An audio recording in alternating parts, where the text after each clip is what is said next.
பசுக்களை எல்லாம் மேய்ப்பேன் என்று அழைத்து சென்று அவன் செய்திருக்கிற தீமை செயல்களை கேட்பாயாக என்று அந்தணர்கள் நிரம்பி இருக்கிற அவையோர் எச்சரிடம் கூற, அப்பொழுது என்ன சொன்னார்கள்? இன்னும் ஆகுதிக்கு கறக்கும் பசுக்களான எல்லாம் சிந்தை மகிழ்ந்த பரிவினால் திரள கொடுவோய். பெருமானிடத்தை கொண்ட அன்பினாலும் பசுக்களிடத்தை கொண்ட அன்பினாலும் என்பது குறிப்பான பொருள். அவ்வாறு கொண்டு போய் மேய்ப்பவரை போல மண்ணியாற்றங்கரையிலே அல்லது மண்ணியாற்று இடக்குறையிலே சிவலிங்க ஸ்தாபனம் செய்து, அது சிவலிங்க ஸ்தாபனம் என்று இவர்கள் உணராமல் மணலை குவித்து பாலை ஊத்து தான் நினைத்த பரிசே செய்கின்றான் என்று ஒருவன் சொன்னான் என்று இந்த அவையவர்கள் மொழிந்தார்கள், வாய் மொழிந்தார்கள். இதுவரை நாம் இதற்கு முன்பு வகுப்பிலே பார்த்த செய்திகள். 43வது திருப்பாடல் இருந்து நாம் பார்க்க வேண்டிய பாடல். அந்த 43வது பாடல் மறையோர் மொழிய கேட்டு அஞ்சி, மறையோர் மொழிய கேட்டு அஞ்சி சிறு மாணவகன் செய்த இது இறையும் நான் முன்பு அறிந்திலேன். அந்த எஜதாத்தன் சொல்றான், என்ன சொல்கிறான்? மறையோர் மொழிய கேட்டு என்ன சொன்னார்கள் மறையோர்கள்? இந்த பாடலுடைய நிறைவில் நாம் பார்க்கிறோம். என்ன சொல்கிறார்கள்? கந்த மலிப்பு புனல் மண்ணி மணலில் பசுக்களின் பாலை கலந்து அந்த மண்ணி மணலில் மண்ணியாற்றினுடைய மணலிலே கலந்து பாலை கொட்டி தான் நினைத்தபடியே செய்கிறான் என்று ஒருவன் சொன்னான் என்று சொன்னார்கள். அவ்வாறு அந்தணர்கள் மொழியை கேட்டதை, மறையோர்கள் மொழியை கேட்டதை அறிந்த எஜதத்தன் அஞ்சினான் முதல்ல. ஏனென்றால் தன்னுடைய மகன் இப்படி ஒரு செயலை செய்திருக்கிறானே, பசுக்களை மேய்ப்பதாக கொண்டு சென்று அவற்றுடைய பாலை கறந்து மண்ணிலே சிந்தி இருக்கிறானே என்றனாலே, அது அவையோர்கள் சொல்லுகிற அளவுக்கு இப்படி ஒரு பெரும் பழியும் பிழையும் தேர்ந்தெடுக்கிறதே என்பதனாலே மறையோர்கள் கூறியதை கேட்டவுடன் அஞ்சினான் எஜதத்தன். அஞ்சி சிறு மாணவகன் செய்த இது இறையும் நான் முன்பறிந்திலேன். ஒரு சிறிது கூட எனக்கு தெரியாது. உண்மையே சொல்றான். சிறு மாணவகன் என்பது அந்த சிறிய மாணவனாகிய தன்னுடைய மகனாகிய விசார சருமன் செய்த ஈது செய்தவி இறையும் என்று சேர்த்திருக்காங்க பாருங்க. செய்த ஈது, செய்த இந்த செயலை இறையும் நான் முன்பறிகிறேன். இறையும்னா ஒரு சிறிதளவும் என்பது பொருள். இறை என்ற சொல்லுக்கு நரம்பு பொருள் உண்டு, உங்களுக்கு தெரியும். இறை என்றால் ஒரு சிறு பொழுது, கணப்பொழுது, சிறிய பொழுது, சிறிதளவு என்றெல்லாம் பொருள். என்ன இறை என்றால் முன்கை என்று பொருள் உண்டு, இறை என்றால் அரசன் என்று பொருள் உண்டு, இறை என்றால் கடவுள் என்று பொருள் உண்டு என்றாலும் கூட இந்த இடத்திலே இறை என்பது ஒரு சிறிதளவு கூட எனக்கு தெரியாது என்கிறார். இறை என்ற சொல் சிறு பொழுதை உணர்த்துவதற்கு நம்முடைய தமிழ் இலக்கியங்களில, திருமுறைகளிலே கையாளப்பட்டிருக்கிற ஒரு சொல். இறைவளை முன்கை அப்படின்னு சொன்னாக்கா அங்க கை அணிஞ்சிருக்கிற வளையல் அங்க முன்கை.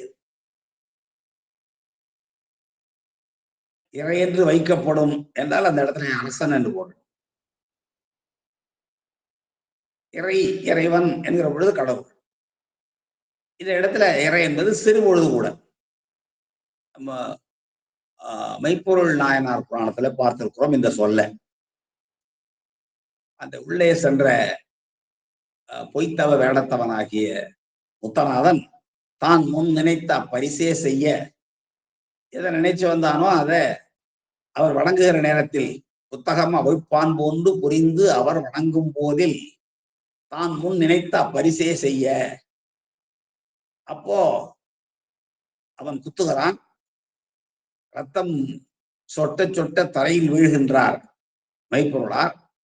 அப்பொழுது இந்த சத்தத்தை கேட்ட தத்தன் என்ன செய்யறான்? இறை பொழுது இங்கண் கூடி வாளினால் எரியலுற்றான் என்பார் சேர்க்கிறான். இறை பொழுது ஒரு சிறு பொழுதுக்குள்ளேயே இந்த சதத்தை தெரிந்து கொண்டு தன்னுடைய வாளை ஓங்கி அவனை வெட்ட போவான். பொய்த்தவம் கொண்டு வந்த முத்தநாதனை. அப்போ அவர் தடுத்துவார். நீண்ட கையால் தரைப்படும் அளவில் தத்தான் நபர் என்று சொல்லி தடுப்பார் என்பதெல்லாம் நாம் அறிந்த செய்தி. இறை என்றால் இந்த இடத்துல இறை என்றால் ஒரு சிறிதளவு கூட எனக்கு தெரியாது. என்னுடைய மகன் செய்தது, என்னுடைய மகன் என்று கூட சொல்ல, சிறு மாணவகன் என்று சொல்லுகிறார். இந்த வேதம் பயிலுகிற மாணவன், அவன் வயதால் சிறியவன். அவன் செய்த இந்த செயலை, இது என்ற அந்த செயல்தான் மணியாற்றங்கரையில் மாடுகளை ஓட்டிச் சென்று அவற்றை கறந்து மணிலே உகுத்த அந்த செயலை இறையும் நான் முன்பு அறிந்திலேன். நான் இறையும் ஒரு சிறிதளவும் கூட முன்பு இதற்கு முன்னால் எனக்கு தெரியவில்லை, நான் அறிந்திலேன். இதற்கு முன்பு புகுந்ததனை நிறையும் பெருமை அந்தடர்கள் பொறுக்க வேண்டும். என்ன கேட்கிறார் பாருங்க, எப்படி சொல்றாரு? நிறையும் நான் முன்பு அறிந்திலேன், எனக்கு ஒரு சிறிதளவும் கூட தெரியாது என்று சொல்லிட்டு அதுக்கப்புறம் எப்படி அவர்களை அழைக்கிறார்? நிறையும் பெருமை அந்தணர்கள் என்று அவர்களை விழிக்கிறார். அவையில் இருக்கிற அந்தணர்களை பார்த்து இப்படி நாம் அன்வயப்படுத்திக் கொள்ள வேண்டும். மறையோர் மொழியை கேட்டு அஞ்சி சிறு மாணவன் செய்த ஈது இறையும் நான் முன்பு அறிந்திலேன். நான் இதற்கு முன்பு ஒரு செய்தும் கூட இந்த செயலை பற்றி எனக்கு தெரியாது. நிறையும் பெருமை அந்தணர்கள், பெருமை நிறைந்து கொண்டே இருக்கிற பெருமை நிறையும் பாருங்க. நிறையும் பெருமை என்று பெருமை அவர்களுக்கு தொடர்ந்து நிறைந்து கொண்டே இருக்கும். ஏனென்றால் அவர்கள் தவறே செய்யாதவர். நல்லொழுக்கம் தலை நின்றார் நான்மறையும் துறை போனார் என்பார் அந்த அந்தவர்கள். நல்லொழுக்கம் தலை நின்றார் நான்மறையும் துறை போனார். நான்மறை வேதங்களை முற்ற கற்றவர்கள், நல்லொழுக்கத்தில் நின்றவர்கள். அதனாலதான் நிறையும் பெருமை அந்தவர்கள் என்று அழைக்கிறார்கள். பெருமை நிறைகின்ற, பெருமை நிறைகிறன்னு சொல்றதை விட நிறையும் பெருமைன்னு சொல்றப்போ அந்த விரைவின் வாயிலாக அந்தவர்களுடைய உயர்ந்த தன்மையை தெய்வ சேக்கரார் மிகவும் புலப்படுத்த விடுகிறார். நிறையும் பெருமை அந்தவர்கள் என்று எச்சரித்தன் அழைத்து, இதற்கு முன்பு புகுந்ததனை நீங்கள் பொறுக்க வேண்டும். பாருங்க, அதை கொஞ்சம் மாற்றிக்கொள்ளுங்கள்.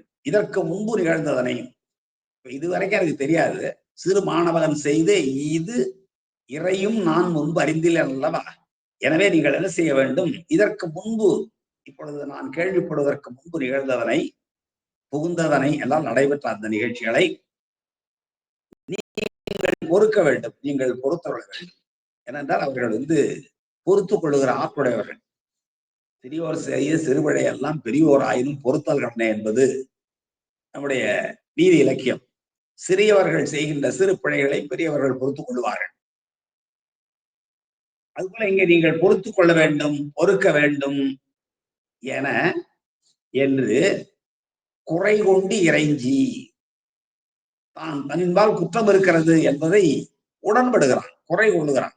குறை கொண்டு அவர்கள் அந்தணர்கள் சொல்லுகின்ற அந்த குறைபாட்டினை ஏற்றுக்கொண்டு மறுக்கிற, என் மகன் அப்படி செஞ்சிருக்க மாட்டான், அவனுடைய தொழில் மாடு மேய்க்கிறது தான், வீட்டுக்கு வந்த பிறகு நீங்க கறந்து பார்த்தீங்கன்னா குறைஞ்சுதா என்பதையெல்லாம் எதுவுமே சொல்லாமல் அந்தணர்கள் மீது வைத்திருந்த அந்த நம்பிக்கையின் காரணமாக, ஏனென்றால் அவர்கள் நிறையும் பெருமை அந்தவர்கள், உடனே அந்த குறையை ஏற்றுக்கொண்டு குறை கொண்டு இறைஞ்சி அவர்களை வணங்கி, இனி புகுதில் குற்றம் எனதேயா, இனி இப்படிப்பட்ட தவறு நடக்குமானால் அதற்கு காரணம், குற்றம் என்னுடையதுதான். நம்முடைய முன்னை இலக்கியங்கள், முன்னை சான்றோர்கள் என்ன சொல்லுவார்கள் என்றால், ஒரு மாணவனுடைய 13 வயது வரை அவன் செய்கின்ற பிழைகள் எல்லாம் பெற்றோர்களைத்தான் சார். 13 வயது வரை ஒருவன் செய்கின்ற பிழைகள் அவனுடைய பெற்றோரை சாரும் என்று சொல்லுவார்கள். அதுபோல இங்கே என்ன சொல்லுகிறான் இவன்? இனி புகுதில், இப்ப இவனுக்கு 13 வயசுலாம் ஆகல, உபநயனம் தான் ஆயிருது. இனி புகுதில் குற்றம் எனதேயாம், இனி ஏதேனும் நடக்குமானால் இப்படிப்பட்ட தவறுகள். என்ன தவறு? சிறு மாணவகன் செய்த ஈது இறையும் நான் முன்பறிந்திலேன். அப்படி நீங்கள் சொல்லுகிற அந்த குற்றம், பெரியவர்களே நீங்கள் நிறையும் பெருமையுடைய அந்தணர்கள், எனவே பொறுத்துக் கொள்ள வேண்டும்.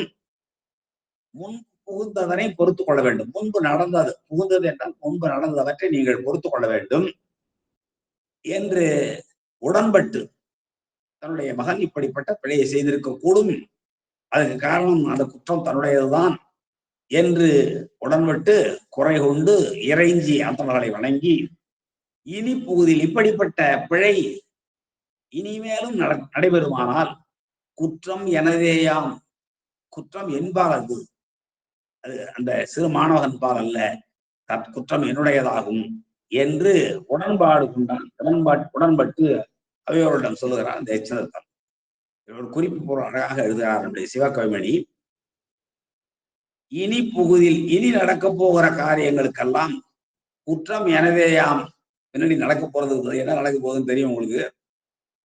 மறுநாள் போய் பார்க்க போறாரு, ஆத்தி மரத்துக்கால உட்காந்து பார்க்க போறாரு. இவர் மணல் மீது பாலை ஊக்க போறாரு. பின்னாடி போய் பால் குடத்தை இட போகிறார். அப்பொழுது அவர் காலை விட்டு போறார் இல்லைங்களா.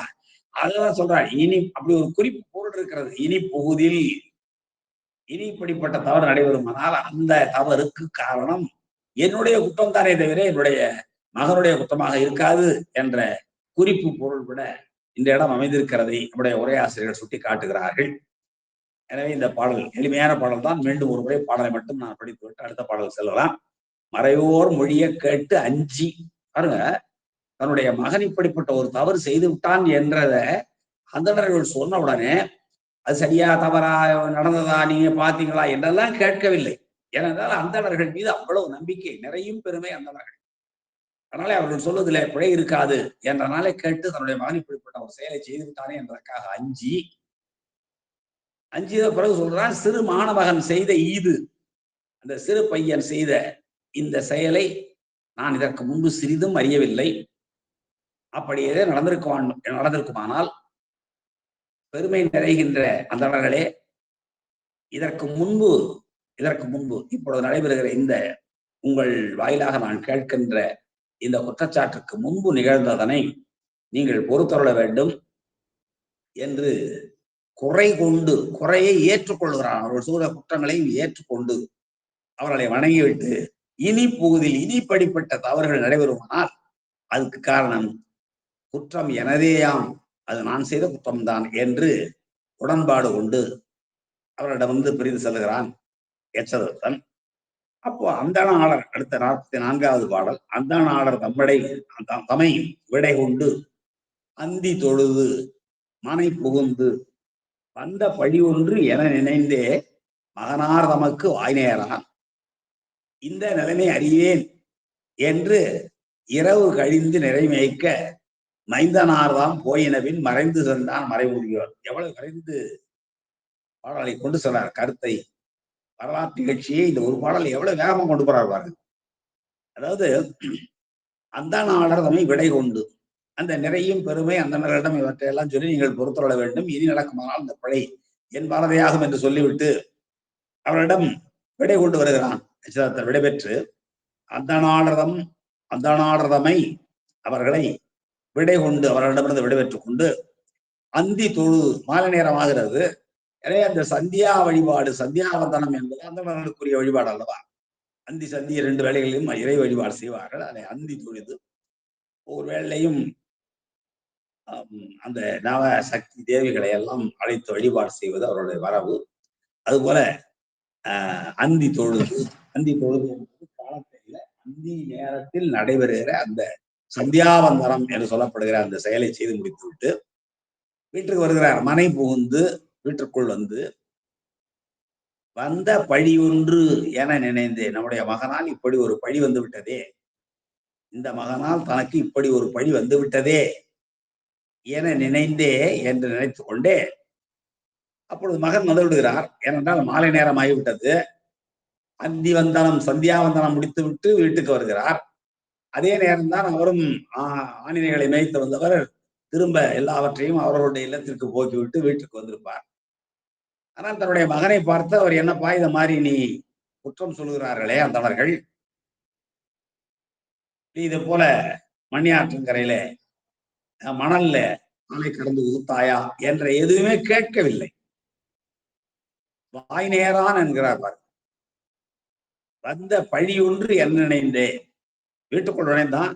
இந்த மகனால் இப்படி ஒரு பழி நமக்கு வந்து விட்டதே, ஊராரெல்லாம் பழிக்கின்ற நிலை நமக்கு ஏற்பட்டு விட்டதே என்று வாய் நேரான். என்று வாய் நேரான் என்றால் எதையும் சொல்லல, நேரத்தில் உடன்படுது. எதையும் சொல்லல.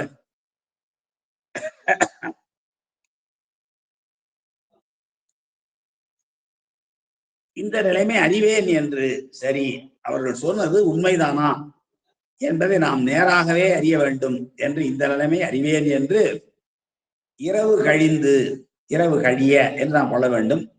அது வினையச்ச திரிவு என்று சொல்வார்கள்.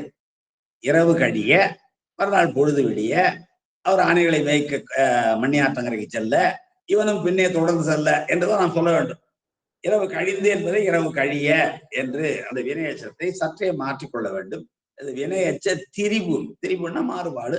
கழிய என்று இருக்க வேண்டிய இடத்துல கழிந்து என்று இருக்கிறது. பொருள் ஒன்றுதான் என்றாலும் இந்த இடத்தில் கழிய என்ற சொல் சரியான பொருளை தரும். எனவே இரவு கழிய நிறை மேய்க்க, ஆணிரைகளை மேய்ப்பதற்காக பொழுது விடிந்து விடுகிறது. ஆணிரைகளை மேய்ப்பதற்காக நம்முடைய விசாரசரமனார் நிறை மேய்க்க மைந்தனார்தாம் போயினவின். பாருங்க, அவரை சொல்ற பொழுது எந்த இடத்திலும் மரியாதை குறைவாக ஏகவதனத்தில் சேக்கலார் பாடவே இல்லை. ஆனா இவரை சொல்லுற பொழுது தான் பழி ஒன்று என நினைந்தே மகனார் தமக்கு வாய் நேரான். அவரை சொல்லுற பொழுது மகனார், இவரை சொல்லுற பொழுது எதுவும் சொல்ல மாட்டான்.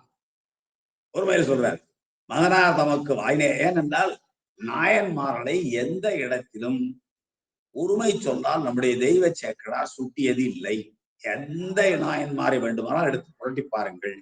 தில்லைவாழாதனர் தொடங்கி நிறைவாக திருநீலகண்ட யாழ்ப்பாணர் வரைக்கும் சொல்லப்படுகிற அத்தனை நாயன்மார்களையும், இன்னும் சொல்ல போனால் அவர்களுடைய துணைமார்களையும் சேர்த்து நம்முடைய தெய்வ சேக்கலார் ஏக வசனத்தில் யாண்டும் குறிப்பிட்டதே இல்லை. அப்படி ஏதேனும் இருக்குமானால் நாம் சிந்திக்கலாம். ஒரே ஒரு இடத்துல சொல்லுவாரு, யார் என்றால் இந்த காடவர்கோன் களர்ச்சிங்கன் திருக்கோயிலுக்குள், திருவாரூர் பூங்கோயிலுக்குள் வழிபாடு செய்ய சென்றிருந்த பொழுது புறத்தே திருக்கோயிலின் அழகையெல்லாம் கண்டு சுவைத்துக் கொண்டிருந்த அந்த காடவர்கோன் களர்ச்சிங்கனுடைய பட்டத்து அரசி பெருந்தேவியா கிடந்த, அங்கே கிடந்த பூமண்டபத்திலே கிடந்த ஒரு பூவை எடுத்து மோந்தாள். அப்பொழுது அவள் மூக்கறிய பெற்றாள் என்று அங்கே அவளை உரிமையில் சொல்கிறார் என்றால் சைவ சமயத்தை சார்ந்தவள் அல்லள். அவள் ஒரு ராட்டகூட பெண், சமண சமயத்தை சார்ந்தவள் என்பதனால் இருக்கலாம் என்று ஆய்வாளர்கள் கருதுவார்கள். எனவே மற்ற எந்த இடத்திலும் நாயன்மார்களையும் சரி, அவர்களுடைய திருமனைவியார்களையும் சரி ஏகவசனத்தில் நம்முடைய தெய்வ சேக்கலார் குறிப்பிட்டது இல்லை. அந்த வகையில் நாம் இங்கேயும் பார்க்கிறோம்.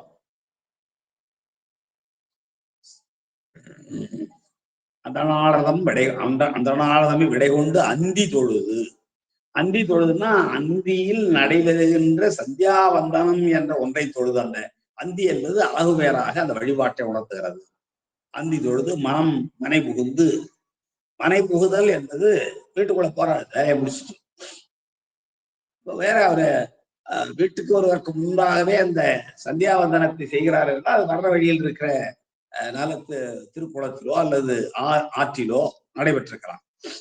வந்த பழி என்று என நினைந்து மகனார் நமக்கு வாய் நேரான். இந்த நிலைமை அறிவேன், இந்த நிலைமை நான் அறிவேன், நானே பார்க்கிற நேரா தெரியும், இன்னொருத்தன் சொல்லிக்க கூடாது. இந்த நிலைமை யான் அறிவேன், யானே சென்று நேராக பார்ப்பேன் என்று இரவு கழிய, இரவு முழுவதும் போக பொழுது விடிய நம்முடைய விசாரசர்மர் நிறை மேய்க்க, பசுக்களை மேய்ப்பதற்கு மைந்தனார் தான் போயின பின். மைந்தனார் பாருங்க, எங்கேயும் பாருங்க, அங்க மகனார் என்று சொன்னார் மேல 2வது அடியில, இங்க மைந்தனார் என்கிறார். மைந்து என்ற சொல்லுக்கு வலிமை என்பது பொருள். இவர் மன வலிமையுடையவர், மேலும் எல்லாவற்றிலும் திறன் வாய்ந்தவர். எனவே மைந்தன் என்ற சொன்னாலே குறிப்பிடுகிறார். மைந்தனார் தான் போயின பின், ஆணிரைகளை மேய்ப்பதற்காக மண்ணியாற்றங்கரைக்கு அந்த ஆணிரைகளை எல்லாம் ஓட்டி சென்றதற்கு பின்னாலே மறைந்து சென்றான். மறைமுதியோன், மறைமுதியோன் வேதத்தின் வேதம் கற்ற முதல்வன் என்று ஒரு பொருள். மறைந்து போகிறான் ஒரு முதியவன், அவருக்கு தெரியாமல் மறைந்து செல்கிறான். மறைமுதியோன் மறைந்து செல்கிறான் என்று இந்த பாடல்ல சொல்கிறார். அந்த இரு பொருளும் சிறப்பாக அமைந்திருக்கிறத பார்க்கிறோம். அதுக்கு ஒரு பழைய பாடலை எடுத்து உதாரணம் சொல்வார்கள். நஞ்சுடைமை தானறிந்து நாகம் கரந்துரை. அப்போ ஏன் இவன் மறைந்து போகிறான்? வெளிப்படையா போகக்கூடாதா? நான் வரப்பான்னு போயிருக்கலாமே என்றால், இந்த பாம்பு இருக்குங்களே, நீ அஞ்சா புறங்கிடக்கும் நீர்ப்பாம்புன்னு சொல்லி ஒரு பாடம். இந்த விஷமில்லாத பாம்புகள் அஞ்சாமல் வெளியே கிடக்கும். ஆனால் நஞ்சுடைமை தான் அறிந்து நாகம் கரந்துரையும். தங்களிடம் நஞ்சு இருக்கிறது என்பதை அறிந்து கொண்டு நாகப்பாம்புகள் மறைந்து உரையும் என்று சொல்வார்கள். அதே போல இவன் உள்ளேயும் ஒரு மறைந்த எண்ணம் இருக்கிறது. என்ன? இந்த நிலைமை யான் அறிவேன். நிச்சயமாக இவர் மண்ணில் கறந்து கொட்டுகிறாரா என்பதை நான் அறிவேன் என்ற ஒரு எண்ணத்தை தன்னுடைய மனதுக்குள் மறைத்து வைத்திருப்பதாலே அதான் மறைமுதல் மறைந்து சென்றான் மறைமுதியோன் என்றார். எப்படி நாகம் கறந்துரைகிறதோ, நஞ்சோடமையினாலே நாகம் கரைந்துரைகிறதோ, அதை போல இவரும் அதை போல ஒரு எண்ணம் இவருடைய உள்ளத்திலே மறைந்திருந்தமையினாலே இவரும் கறந்து மறைந்து செல்கிறார். அதான் இந்த பாடல் சொல்லுகிற 44வது பாடல் சொல்லுகிற செய்தி. இனி நாம் அடுத்த பாடல் செல்கிறோம். சென்ற மறையோன் திருமகனார் சிறந்த ஊர் ஆண் நிறை கொடு போய் மன்றல் மருகும் புறவின்கண் மெய்ப்பார் மண்ணி மணற்குறையில் அன்று திரள கொடு சென்ற அதனை அறிந்து மறைந்து அப்பால் நின்ற புறவின் மிசையேறி நிகழ்வது அறிய ஒளித்திருந்தான் என்று இந்த பாடல்ல அடுத்த செய்தியை சொல்கிறார். சென்ற மறையோன் திருமகனார். சென்ற மறையோன் என்றால் போன பாட்டு பாருங்க, மறைமுதியோன் சென்றான், மறைந்து சென்றான் மறைமுதியோன். இரவு கழிய காணிரைகளை வைப்பதற்கு மைந்தனார் அவற்றை ஓட்டிச் செல்ல அவனுடைய நிலையை அறிந்து கொள்வதற்காக மறைந்து சென்றான். மறைமுதியோன் ஆகிய யஜ்ஞதத்தன் மறைந்து சென்றான். அந்த அவ்வாறு சென்ற மறைந்து சென்ற மறையோன் ஆகிய யஜ்ஞதத்தனுடைய திருமகனார். அவர் சொல்லுகிற பொழுது மகன் என்று சொல்லவும் மகனார் என்றார், மைந்தனார் என்றார், இங்கே திருமகனார் என்கிறார். ஏனென்றால் அந்த அளவுக்கு அவர் வணக்கத்திற்குரியவர், பெருமைக்குரியவர். எனவேதான் இப்படிப்பட்ட அடைமொழிகளால் நம்முடைய தெய்வ சிக்கலார் வரக்கூடிய. ஏனென்றால் பெருமானே தன்னுடைய திருவடிகளில் விழுந்து கிடக்கிற அவனை எடுத்து அணைத்து முதுகில் தடவி கொடுத்து என் பொருட்டால் உன்னை ஈன்ற தாதையை நீ கொன்றாய், எனவே அடுத்த தாதை உனக்கு இனி நாம் என்று மகன்மை முறையோடு தன்னை தந்தையாக சொல்கிற அளவுக்கு உயர்ந்த நிலையில் வழங்குவதனாலே இவரை எப்படி குறிப்பிடுகிறார் என்றால் திருமகனார் என்று குறிப்பிடுகிறார். திருமகனார் என்றால் யட்சதத்தனுக்கு மட்டுமல்ல, பிறகு பெருமானுக்கே மகனார், மகன்மை முறையில் ஆகப் போகிறவர். எனவே சென்ற மறைவோன் திருமகனார் சிறந்த ஊர் ஆண் நிறை கொடு போய். ஆணிரை பசு கூட்டம். கொடுபோய் என்றால் கொண்டு போய் இடை குறை. எல்லாரும் தெரியும், கொடு நிறைய இடங்கள் அப்படி வரும். கொடுபோய் என்றால் கொண்டு போய் என்பது பொருள். இடையில இருக்கிற டன்னகரம் மறைந்திருக்கிறது, குறைந்து இருக்கிறது, அதனால இந்த இடை குறை என்பார்கள். சிறந்த ஊர் ஆண் நிறை என்றால் ஊரும் சிறந்தது, ஆணிரையும் சிறந்தது. ரெண்டையும் பார்க்க, சிறந்த ஊர் ஆணிரை கொடு போகிறாரு. ஊரும் சிறந்த ஊர் நமக்கு தெரியும். ஏனென்றால் வேதியர்கள் மட்டுமே வாழ்கிற ஊர். முருகப்பெருமான் சிவலிங்க பிரதிஷ்டை செய்து வழிபாடு செய்த ஊர். விசார சர்மர் முத்திப்பேர் எய்த இருக்கிற ஊர். இப்படிப்பட்ட தன்மைகள் பலவற்றையும் தன்னிடத்து கொண்டிருக்கிறதால் திரு ஆப்பாடியில் அவர் சென்று முத்திப்பேர் எய்தலாம். சேஞ்சூரும் திரு ஆப்பாடியும் அண்மையில் இருக்கிற 2 பாடல் பெற்ற திருத்தலங்கள். ரெண்டும் நம்முடைய விசார சர்மரோடும் தொடர்புடைய திருத்தலங்கள். சென்றமறையோன் திருமகனாராகியவர் சிறந்த ஊர் ஆண் நிறை கொண்டு. ஊரில் உள்ள ஆணிரை, அது சிறந்த ஊர், சிறந்த ஆணிரை. அந்த சிறந்த என்ற சொல்லை 2 இடத்திலும் கூட்டிக் கொள்ள வேண்டும் என்பார்கள் உரையாசிரியர்கள். சிறந்த ஊர் ஆண் நிறை கொண்டு போய் எங்க மேய்ப்பதற்கு கொண்டு போகிறார், மண்ணியாட்டங்கரை கொண்டு போகிறார். கொண்டு போய் மன்றல் மதுவும் புறவின்கண். மன்றல்னா மனம்னு அர்த்தம். மன்றல் என்ற சொல்லுக்கு வாசனை என்று பொருள். மண்டல் என்ற சொல்லுக்கு திருமணம் என்ற பொருள். நிறைய பொருள் இருக்கிறது மண்டல் என்ற சொல்லுக்கு. நம்ம மன்றல் மருவும் புறவு. புறவுன்னா முல்லை நிலம், காடும் காடு சார்ந்த பகுதி, ஆண்களை மேய்ப்பதற்குரிய இடம். பெருங்காடல்ல குறுங்காடுகள், புல்வெளிகள் நிறைந்த செடிகள் கொடிகள் மரங்கள் எல்லாம் வளர்ந்திருக்கிற ஒரு பகுதி புறவு. சோழ நாட்டுல அது மண்ணியாற்றங்கரை மருதநலம் என்றாலும் கூட அந்த மருதநல பகுதியிலும் அடர்ந்திருக்கிற புல்வெளியும் சிறு காட்டு பகுதிகளையும் நாம் முல்லை நிலம் என்று சொல்ல வேண்டும். அந்த முல்லை நிலத்திற்கு முல்லை நிலத்திலே மனம் வீசுகிறது. மன்றல் மருவும் புறவு. புறவு என்றால் முல்லை நிலம், மன்றல் என்றால் நல்ல மனம், மருவும்னா வீசுகிற, பொருந்தி இருக்கிற, கமழ்கிற என்பது பொருள். என்னெல்லாம் அந்த காடும் காடு சார்ந்த பகுதிகளையும் செடிகளும் கொடிகளும் மரங்களும் அடர்ந்திருக்குதான. அந்த செடிகளில் பூத்திருக்கிற மலர்கள், கொடிகளில் பூத்திருக்கிற மலர்கள், மரங்களில் பூத்திருக்கிற மலர்கள், மலர இருக்கிற மலர்கள், இவற்றாலெல்லாம் நல்ல மனம் கமழும் அந்த புறவு. அதான் மன்றல் மருவும் புறவின்கண் மெய்ப்பார். எங்கே போய் மேய்க்கிறார் என்றால் நல்ல மனம் கமழ்கின்ற மலர்களெல்லாம் மலர்ந்து மனம் கமழ்கின்ற செடி கொடிகள் நிரம்பி இருக்கிற ஒரு முல்லை சிறையிலே முல்லை நிலத்திலே கொண்டு மேய்க்கிறார். அதான் சிறந்த ஊரான் நிறை கொடுப்பது. ஊர் ஆண் நிறை. ஊரான் என்றால் ஊரவர்களுடைய நிலத்துல சிறந்த ஊர் ஆணிரை, சிறந்த ஆணிரை. ஆணிரை என்றால் பசு கூட்டங்கள். சிறந்த ஊரை ஆகிய அந்த சேஞ்சனூர்ல இருக்கிற சிறந்த ஆணிரைகளை எல்லாம் மேய்க்க கொண்டு சென்று மன்றல் மருவும் புறவின் கண். கண் என்பது 7ஆம் வேற்றுமை இடப்பொருள். புறவின் இடத்து என்பது பொருள். நம்ம இலக்கணத்துல இவற்றையெல்லாம் இதெல்லாம் தொடக்க நிலையில் இருக்கிற மிக சாதாரண இலக்கணம். ஐயால் கூ இன்னதுகள். 2ஆம் வேற்றுமை ரூபா ஐயே, 3ஆம் வேற்றுமை ரூபா ஆல், 4ஆம் வேற்றுமை ரூபா கூ, 5ஆம் வேற்றுமை ரூபா இன், 6ஆம் வேற்றுமை ரூபா அது, 7ஆம் வேற்றுமை ரூபு கண் என்னும் இடப்பொருள். ஒன்னொன்றுக்கும் பொருள் உண்டல்லவா. அதுபோல ஒவ்வொரு வேற்றுமைக்கும் வேற்றுமை உருவுகளுக்கும் பொருள் உண்டு. வேற்றுமை உருவுகளே பொருளை உணர்த்துவார். பால் குடம் அப்படின்னு சொன்னா அது பாலை உடைய குடம். ஐ என்ற 2ஆம் வேற்றுமை உருவும் அதனுடைய பயனாகிய உடைமையும் ரெண்டும் சேர்ந்து மறைந்திருக்கு பால் குடம் என்பது. அது உடைமை பொருள். இப்படி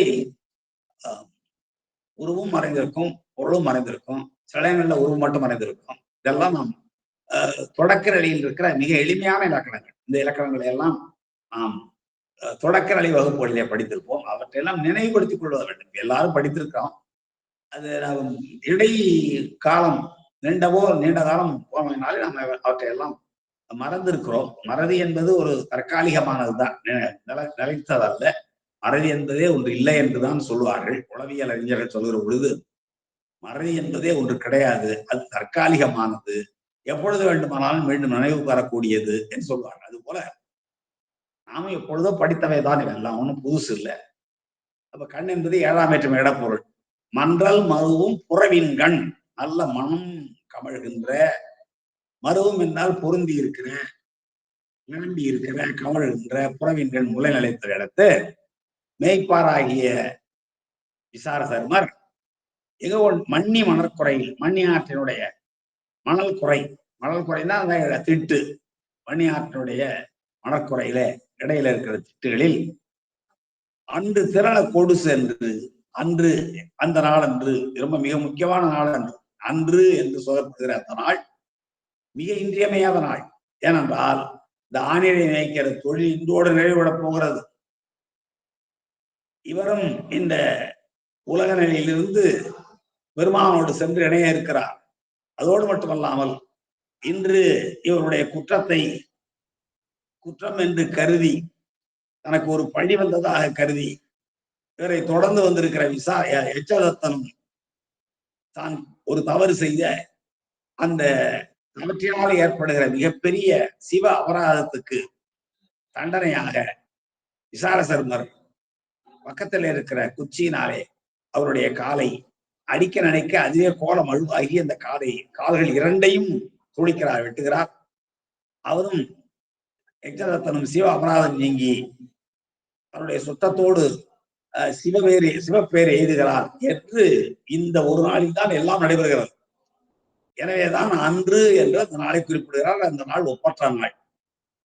மன்றல் மருவும் புறவின் கண் மைப்பாராகிய விசார சருமர் மண்ணி மணற்குறையில், மணற்குறைன்னா நான் வெளியே சொன்ன ஆற்றின் இடையில இருக்கிற ஒரு திட்டு போன்ற பகுதி. அந்த மணற்குறையில், மண்ணின்னா மண்ணி ஆற்றங்கரை, மண்ணி ஆற்றில இருக்கிற மணற்குறையில் அன்று திரள கொடு சென்ற, அன்று திரட்சியாக எல்லா இடங்களையும் பயம், அதாவது புறவில் மேயும் நாணல் சோலைகளில் மேயும் அப்படிலாம் இல்லாம எல்லாமே அன்று அந்த மண்ணி ஆற்றின் இடைக்குறையிலேயே ஒரு சேர மேய்ப்பதற்காக கொண்டு செல்கிறார் நம்முடைய விசாரசர்மர். அதான் அன்று திரள கொடு போய் கொடு சென்ற மதுமன் கொண்டு சென்ற, மறுபடியும் அதுக்கு ரெண்டாவது இடைக்குறை. ஒரே பாட்டுல பாருங்க, 2 இடத்துல இடைக்குறை. முதல் அடியிலே சிறந்த ஊரான் நிறை கொடு போய் கொண்டு போய், இங்க பாரு அன்று திரள கொடு சென்று கொண்டு சென்று, 2 இடத்துலையும் இடைக்குறைதான். திரள கொண்டு சென்ற எல்லா பசுக்களையும் ஒரு சேர கொண்டு சென்று, அதனை கொண்டு சென்ற அதனை கொண்டு சென்ற அந்த ஆணிரைகளை பசு கூட்டங்களை அறிந்து மறைந்து அப்பால் நின்ற குறைவின் மிசையேறி நிகழ்வு அறிய ஒளித்திருந்தான். யாரு? சென்ற மறையோன். பின்னாடி சென்றால்தான் தன்னை மறைத்துக் கொண்டு சென்ற மறையோன். மறைந்து சென்றான் மறைமுதியோன் என்று சென்ற பாடலை சொல்லப்பட்ட அந்த முதியவன் என்ன செய்யறான்?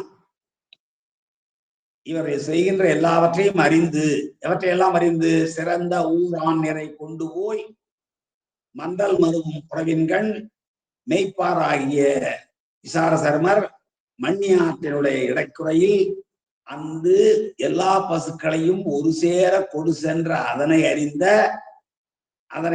அந்த எச்சதத்தன் மறைந்து அப்பால் நின்ற, இதுவரையும் கூட அவருடைய பார்வையில் படாமல், விசாரசர்மருடைய பார்வையில் படாமல் மறைந்து அப்பால் நின்ற குறவின் மிசையேறி, பக்கத்துல கொஞ்ச தூரத்துல அப்பால் என்றால் அந்த சுட்டு சேய்மை சுட்டு, அ இ உ என்ற 3 எழுத்துக்களும் சுற்றெழுத்துக்கள் என்று சொல்வார்கள். அவன் இவன் உவன் அவள் இவள் உவள் அவர் இவர் உவர் அது இது உது அவை இவை ஓய் என்பன சுட்டு பெயர்கள். ஐம்பால் தனைக்குரிய சுட்டு பெயர்கள். உயர்தனை அகரணை ஆகிய எல்லாற்றுக்கும். அதுல அ இ உ என்பதுதான் அகரம் என்பது சேய்மை சுட்டாகவும், இகரம் என்பது அண்மை சுட்டாகவும், உகரம் என்பது இடைப்பட்ட பகுதியில் இருக்கிற சுட்டாகவும் விளங்கின. ஒரு காலத்துல 3 இருந்தது. ஆனா இப்போ சேய்மை சுட்டு அண்மை சுட்டு 2ஐ தவிர அந்த ஊ என்ற சுட்டு எழுத்து பயன்படுத்துறது இல்லை. எல்லாரும் சொல்றோம் அவன், தூரத்தை இருக்கிறவனை அவன் என்று சொல்கிறோம், அது சேய்மை சுட்டு. பக்கத்துல இருக்கிறத இவன் என்று சொல்கிறோம், அது அண்மை சுட்டு. உவன் என்று யாரையும் சொல்றதில்லை. நம்முடைய இலக்கியங்கள் ஆனா பார்க்கிறோம் உவன் என்று சொல்ல, திருமுறைகளில் பார்க்கிறோம். நம்முடைய பேச்சு வழக்கில் இல்லாமல் போயிற்று. அதான் இங்கே அன்று திரள கொடு சென்று அதனை அறிந்து எல்லாவற்றையும் பார்த்து கொண்டே இருக்கிறார் அந்த மறைந்து சென்ற மறைமுதியோர்.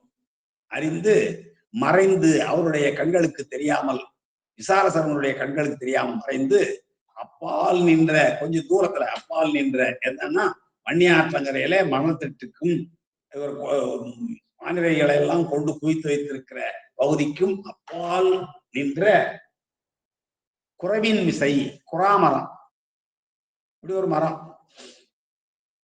குறாமலரோடு அராமதியம் சடைமேற்கொண்டார் என்று திருத்தாண்டகத்தில் நம்முடைய அப்பர் சுவாமிகள் பாடுவார். குறாமலரோடு அரா மதியம் சடைமேற்கொண்டார். பெருமான் குறாமலரையும் பாம்பினையும் திங்களையும் தன்னுடைய சடாமுடியும் மேல் கொண்டிருக்கிறார் என்று திருத்தாண்டகம் பாடும்.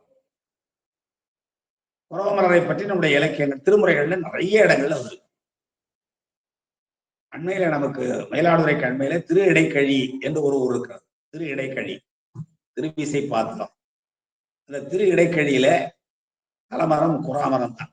அந்த ஊருக்கு பழைய பெயரே குறாப்பள்ளி என்பதுதான். திரு இடைக்கழி என்ற திருத்தலத்தினுடைய பழைய பெயர், தொன்மையான பெயர் குறாப்பள்ளி.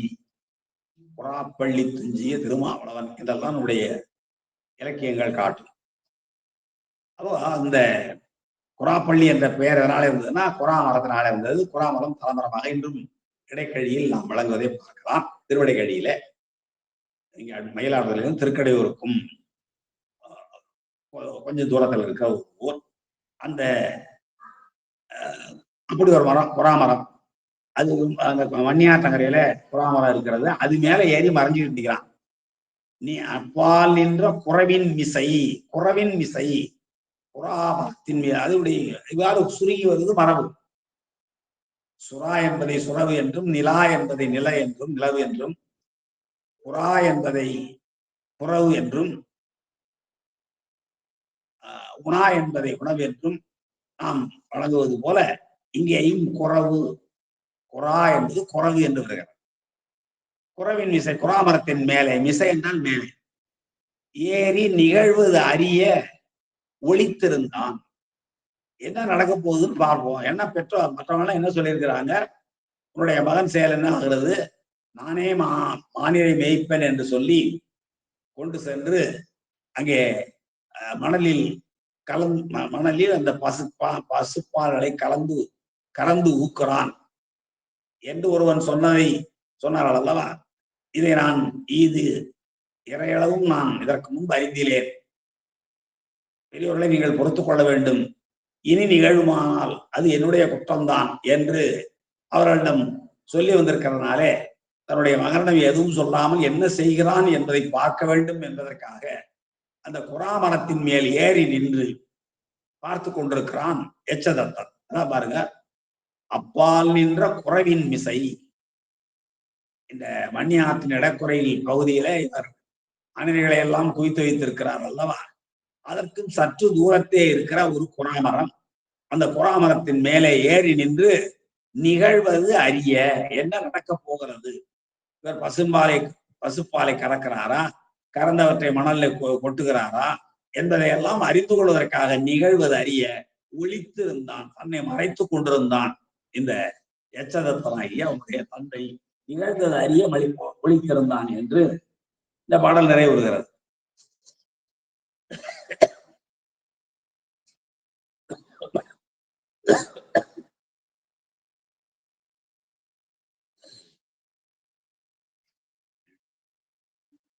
சரி, அடுத்த பாடல் 46வது பாடல்.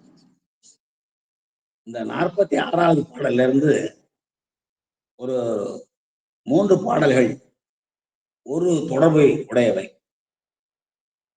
ஒரே செய்தியை தொடர்ந்து, ஒரே செய்தியைனா ஒரு தொடர்ச்சியான செய்தியை இந்த 3 பாடல்கள் தருகின்றன. 3 பாடல்களும் ஒரு முடிவின என்று சொல்லுவார்கள் உரையாசிரியர்கள். இப்போ நிகழ்வது அறிய, என்ன நடக்கப் போகிறது என்பதை அறிந்து கொள்வதற்காக ஒளித்திருந்தான், தன்னை மறைத்துக் கொண்டிருந்தான். இந்த அப்பால் நின்ற குறாமிசை ஏறி, குறாமரத்தின் மேலே ஏறி மறைத்திருந்தான், தன்னை ஒளித்துக் கொண்டிருந்தான் எச்சதத்தன். அப்போ அன்பு புரியும் பிரம்மச்சாரிகளும் மூழ்கி அரணார்க்கு முன்பு போல மணல் கோயில் ஆக்கி முகைமென் மலர் கொய்து பின்பு வரும் ஆண் முலை ஊழிவால் பெருகும் குடங்கள் பேணுமிடம் தன்பால் கொணர்ந்து தாவித்து பிறவும் வேண்டுவென சமைத்தார். அல்ல, எளிமையான பாடல், நன்றாக எல்லாருக்கும் புரியும் நினைக்கிறேன். அன்பு புரியும் பிரம்மச்சாரிகளும், அன்பினாலே சிவ வழிபாடை தொடர்ந்து செய்து கொண்டிருக்கிற, இடைவிடாமல் செய்து கொண்டிருக்கிற, புரிதல் என்றாலே இடைவிடாமல் செய்வதுதானே. அவ்வாறு அன்பின் வழியாக, அன்பின் வயப்பட்ட வழிபாடுதான் மிகச்சிறந்த வழிபாடு. அன்பில்லாமல் செய்கின்ற எதுவும் பயனில்லை. இவர் அன்போடு செய்ததனாலேதான் இவருக்கும் பெருமானுக்கும் இடையீடு இல்லாமல் ஒன்றிய நிலையில் இருந்ததனாலேதான் எச்சதத்தன் அடித்த அடி எதுவுமே அவருக்கு தெரியல. அது பின்னாடி நான் பார்க்க இருக்கிறோம். இப்ப என்ன சொல்றார், அன்பு புரியும், அன்பினாலே சிவ வழிபாட்டை தொடர்ந்து செய்து கொண்டிருக்கிற பிரம்மச்சாரிகளும், ஒருத்தர் தானே இங்க இருக்கிறார், ஏன் பிரம்மச்சாரிகளும் என்று பன்மை வாய்பாட்டால் சொல்லுகிறார் என்றால் அது பெருமை கருதி, உயர்வு கருதி சொல்லுகிறது. இப்போ நம்முடைய சன்னிதானம் உரையாற்றுகிறார்கள் என்றால் மகா சன்னிதானங்கள் மிக அருமையாக நமக்கெல்லாம் ஆசி உரை வழங்கினார்கள் என்று நாம் சொல்லுவோம், ஒருத்தர் தான். ஆனால் சொல்லுகிற பொழுது என்ன சொல்லுவோம், மகா சன்னிதானங்கள் என்று சொல்லுவோம். அந்த பன்மை என்பது உயர்வு கருதிய பன்மை, சிறப்பு கருதிய பன்மை. அதுபோல இங்கே பிரம்மச்சாரி ஒருவர் தான். பிரம்மச்சாரிகளும் என்று சொன்னது சண்டேச நாயனாருடைய அல்லது விசார சர்மனுடைய பெருமையை குறிப்பதற்காக வந்த பன்மை சொல். அன்பு புரியும் பிரம்மச்சாரிகளும் மூழ்கி, நீரில் மூழ்கி சிவபூஜை செய்ய இருக்கிறார். எனவே சிவபூஜை செய்கிற பொழுது முதல்ல என்ன செய்ய வேண்டும் என்பதை மலர்களை எல்லாம் கொய்வதற்கு முன்பு அபிடேக பொருளை எல்லாம் தேர்ந்து செய்து கொள்வதற்கு முன்பு, சிவலிங்க ஸ்தாபனம் செய்வதற்கு பிறகு அந்த ஆவாகனம் ஸ்தாபனம் முதலான 10 செய்கைகளும் 5 உபசாரங்களும் ஆகியவற்றையெல்லாம் செய்வதற்கு முன்பாக தன்னுடைய அந்த பஞ்ச சுத்தி என்று சொல்வார்கள், அது போல தன்னுடைய உடலை தூய்மை செய்து கொள்வதற்காக நீராடுகிறார். அன்பு புரியும் பிரம்மச்சாரிகளும் மூழ்கி நீரில் மூழ்கி பிறகு மண்ணியாற்றங்கரை மண்ணியாறு நிரம்ப நீர் ஓடுகிறது. நீரில் மூழ்கி அரணார் என்றால் சிவபெருமான் என்பது பொருள். நம்முடைய பாவங்களை எல்லாம் அரிப்பதனாலே அவருக்கு அரணார் என்று பெயர். அதனாலதான் அறத்துறை, அந்த அரண் உரைகின்ற துறைகளுக்கு அறத்துறை நெல்வாயில் அறத்துறை என்று சொல்றோம். அறத்துறைன்னா அங்க வல்லினம் போடக்கூடாது. அரண் என்பது இடையினம் போட்டு எழுதணும். அறத்துறை என்றால் அறம் விளங்குகிற துறை என்று பொருள் இல்லை. அங்க வல்லினம் போட்டால் அந்த பொருள் வரும். ஆனால் நீங்க புத்தகத்துல பார்த்தீங்கன்னா நெல்வாயில் அறத்துறை என்று இடையினம் தான் போட்டிருப்பாங்க. அப்போ நெல்வாயில் என்னும் தலம் அரண் உரைகின்ற துறை இடம். அதுபோல அன்பு புரியும் பிரம்மச்சாரிகளும் மூழ்கி, அவரும் நீரில் மூழ்கி சிவபூஜை தொடங்குவதற்கு முன்பாக நீரில் மூழ்கி அரணாருக்கு சிவபெருமானுக்கு முன்பு போல நாள்தோறும் எப்படி செய்ய தொடர்ந்து இந்த செயல் நாள்தோறும் நடைபெற்றது என்று நாம் முன்னாடியே பார்த்திருக்கிறோம். மீள மீள இவ்வண்ணம் வெண்பால் சுரி வஞ்சனமாட்ட ஆள உடையார் என்று நாம் முன்னாடியே ஒரு தடவை பார்த்திருக்கிறோம். அந்த செயல் இப்படியே பல நாளும் சிறந்த பூசை செய்வதற்கு என்றெல்லாம் தெய்வ சேக்கிழார் முன்பே இவர் சிவபூஜையை தொடர்ந்து நாள்தோறும் செய்து கொண்டிருக்கிற செய்திகளை சொன்னார். அதான் இங்கே அன்பு புரியும் பிரம்மச்சாரிகளும் மூழ்கி அரணார்க்கு முன்பு போல மணல் கோயிலாக்கி, முன்பெல்லாம் எப்படி நாள்தோறும் எவ்வாறு சிவலிங்க பிரதிஷ்டை செய்து சுற்றுமதில் எழுப்பி சுற்றாலயங்கள் எல்லாம் செய்து எப்படி வழிபாடு செய்வாரோ அது போல கோயிலாக்கி, ஆகம விதிப்படிப்பட்ட கோயிலாக்கி, மணல் கோயிலாக்கி, மணலாலை கோயில் செய்து முகைமேன் மலர் கொய்து மொட்டுகளும் மலர்களும் ஆகியவற்றை எல்லாம் பறித்து கொண்டு வருகிறார். நீரில் மூழ்கி இருக்கிறார், மணல் சிவலிங்க பிரதிஷ்டை செய்கிறார். அதற்கு பள்ளித்தாமங்கள் வேண்டும் அல்லவா? அதனாலே முகை மென் மலர் மொட்டுகளாக இருக்கிறதையும் கொண்டாடலாம். அரும்பொடு மலர்கள் கொண்டு அங்கு ஆர்வத்தை உள்ளே வைத்து என்பார் நம்முடைய நாவுக்கரச பெருமான். பெரும்புலர் காலை மூழ்கி பித்தருக்கு பத்தராகி, எவ்வளவு தெளிவா இருக்கு பாருங்க. அதே மாதிரி செய்கிறார். பெரும்புலர் காலை மூழ்கி இவர் மூழ்கி பித்தருக்கு பத்தராகி அரணாருக்கு முன்பு போல பித்தருக்கு பத்தராகி அரும்போடு மலர்கள் கொண்டு இவருக்கு முகைமென் மலர் கொய்து. முகைனா அரும்பு. அரும்புகள் பிறகு பெருமானுடைய முடியில் ஏறுகிற பொழுது மலர்ந்து மனம் வீசும். சிவகாமி ஆண்டால் அதுதான் பெருமானுடைய தலையில் வீச வேண்டிய மனம் கமழ்ந்து மலர வேண்டிய மலரை இந்த கரி சிந்துவதோ சிவதா சிவதா என்று கைகளை ஒங்கி தரையில் அடித்துக் கொள்வார் என்று தரையில் நாம் அங்கே பார்த்திருக்கிறோம் எரிபத்த நாயனாருடைய வரலாறு. அதுபோல இங்கேயும் முன்பு போல மணல் கோயிலாக்கி முகைமென் மலர் கொய்து, முகைகளையும் மொட்டுகளையும் மென்மையான மலர்களையும் கொய்து வந்து பறித்து வந்து பின்பு வரும் ஆண் முளை பொழிவால் பெருகும் குடங்கள், பின்பு இவருக்கு பின்னாலே வந்து கொண்டிருக்கிற ஆண் பசுக்கள், பின்பு வரும் ஆண் என்று பிரிக்க வேண்டும். இவர் பின்னாலே வந்து கொண்டிருக்கிற பசுக்கள் பொழிகின்ற முளை பொழிபால், அவை மடிகளிலிருந்து பொழிவால், பொழிகின்ற பால், பொழிந்த பால், பொழியும் பால் என்று எப்ப இவர் போய் மடியை தீண்டினாலும் பொழியும் தன்மை உடையவை என்பதை முக்காலம் பொருந்துமாறு காலம் திறந்த பெயரச்சமாக நம்முடைய தெய்வ சேக்கிழார் அவர்கள் குறிப்பிடுகிறார் என்றால் அப்படிப்பட்ட, ஏனென்றால் வீட்டில் இருக்கிற கன்றை பிரிந்த துயரம் போக மறை கன்றாகிய சிறுவரை கண்டு தாயாந்தன்மையோடு வந்தவையினாலே அந்த பசுக்கள் இங்கே முலையில் அந்த பசுக்கள் மடிபெருக பொழிகின்றன. ஆனா பொழிபால் என்றால் பொழிந்த பால் சொல்லல, பொழிகின்ற பால் சொல்லல, பொழியும் பால் சொல்லல, பொழிபால் என்று முக்காலமும் தோன்றுகிற வகையில் நம்முடைய தெய்வ சேக்கிழார் குறிப்பிடுகிறார். ஆண்முலை பொழிவால் பெருகும் குடங்கள், அவற்றையெல்லாம் முன்னாடியெல்லாம் நவகுப்பங்கள் எல்லாம் தேடி வைத்துக் கொண்டிருந்தான் நாம் பார்த்திருக்கிறோம். அப்படிப்பட்ட பெரிய குடங்களிலே அவற்றை எல்லாம் சேமித்து வைத்துக் கொள்கிறார். பெருகும் குடங்கள் வேணும், அவற்றிலெல்லாம் பெரிய குடங்கள் எல்லாம் சேர்த்து அதை எங்கே கொண்டு போய் வைக்க வேண்டும் ஸ்தாபனம் பார்த்திருக்கோம். முன்னாடி ஒரு இடத்துல மந்திரித்து பக்குவமான இடத்துல வைப்பார். அதுபோல இங்கே பெருகும் இடங்கள், பெருகும் குடங்கள், பேணும் இடம் தன்பால் எந்த இடத்துல வைக்கணுமோ, அதாவது பொருள்களை சிவபூஜை செய்கிறவங்களுக்கு தெரியும். அவங்களுக்கு அது பாட்டுல தன்னிச்சையாக இந்த இடத்துல பால் இருக்கும், கை எடுத்தா பால் வரும், இங்கே தேன் இருக்கும், இங்கே தூபம் இருக்கும், இங்கே தீபம் இருக்கும், இங்கே இந்த மலர் இருக்கும் என்பதையெல்லாம் சிவபூஜை செய்பவர்கள் நன்றாக உணர்ந்திருப்பார்.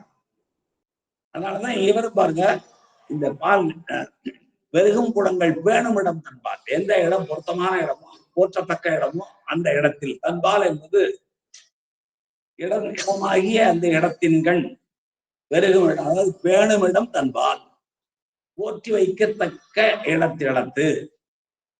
தன்பால் என்பதும் அங்கே ஏழாம் வேற்றுமை இடம்.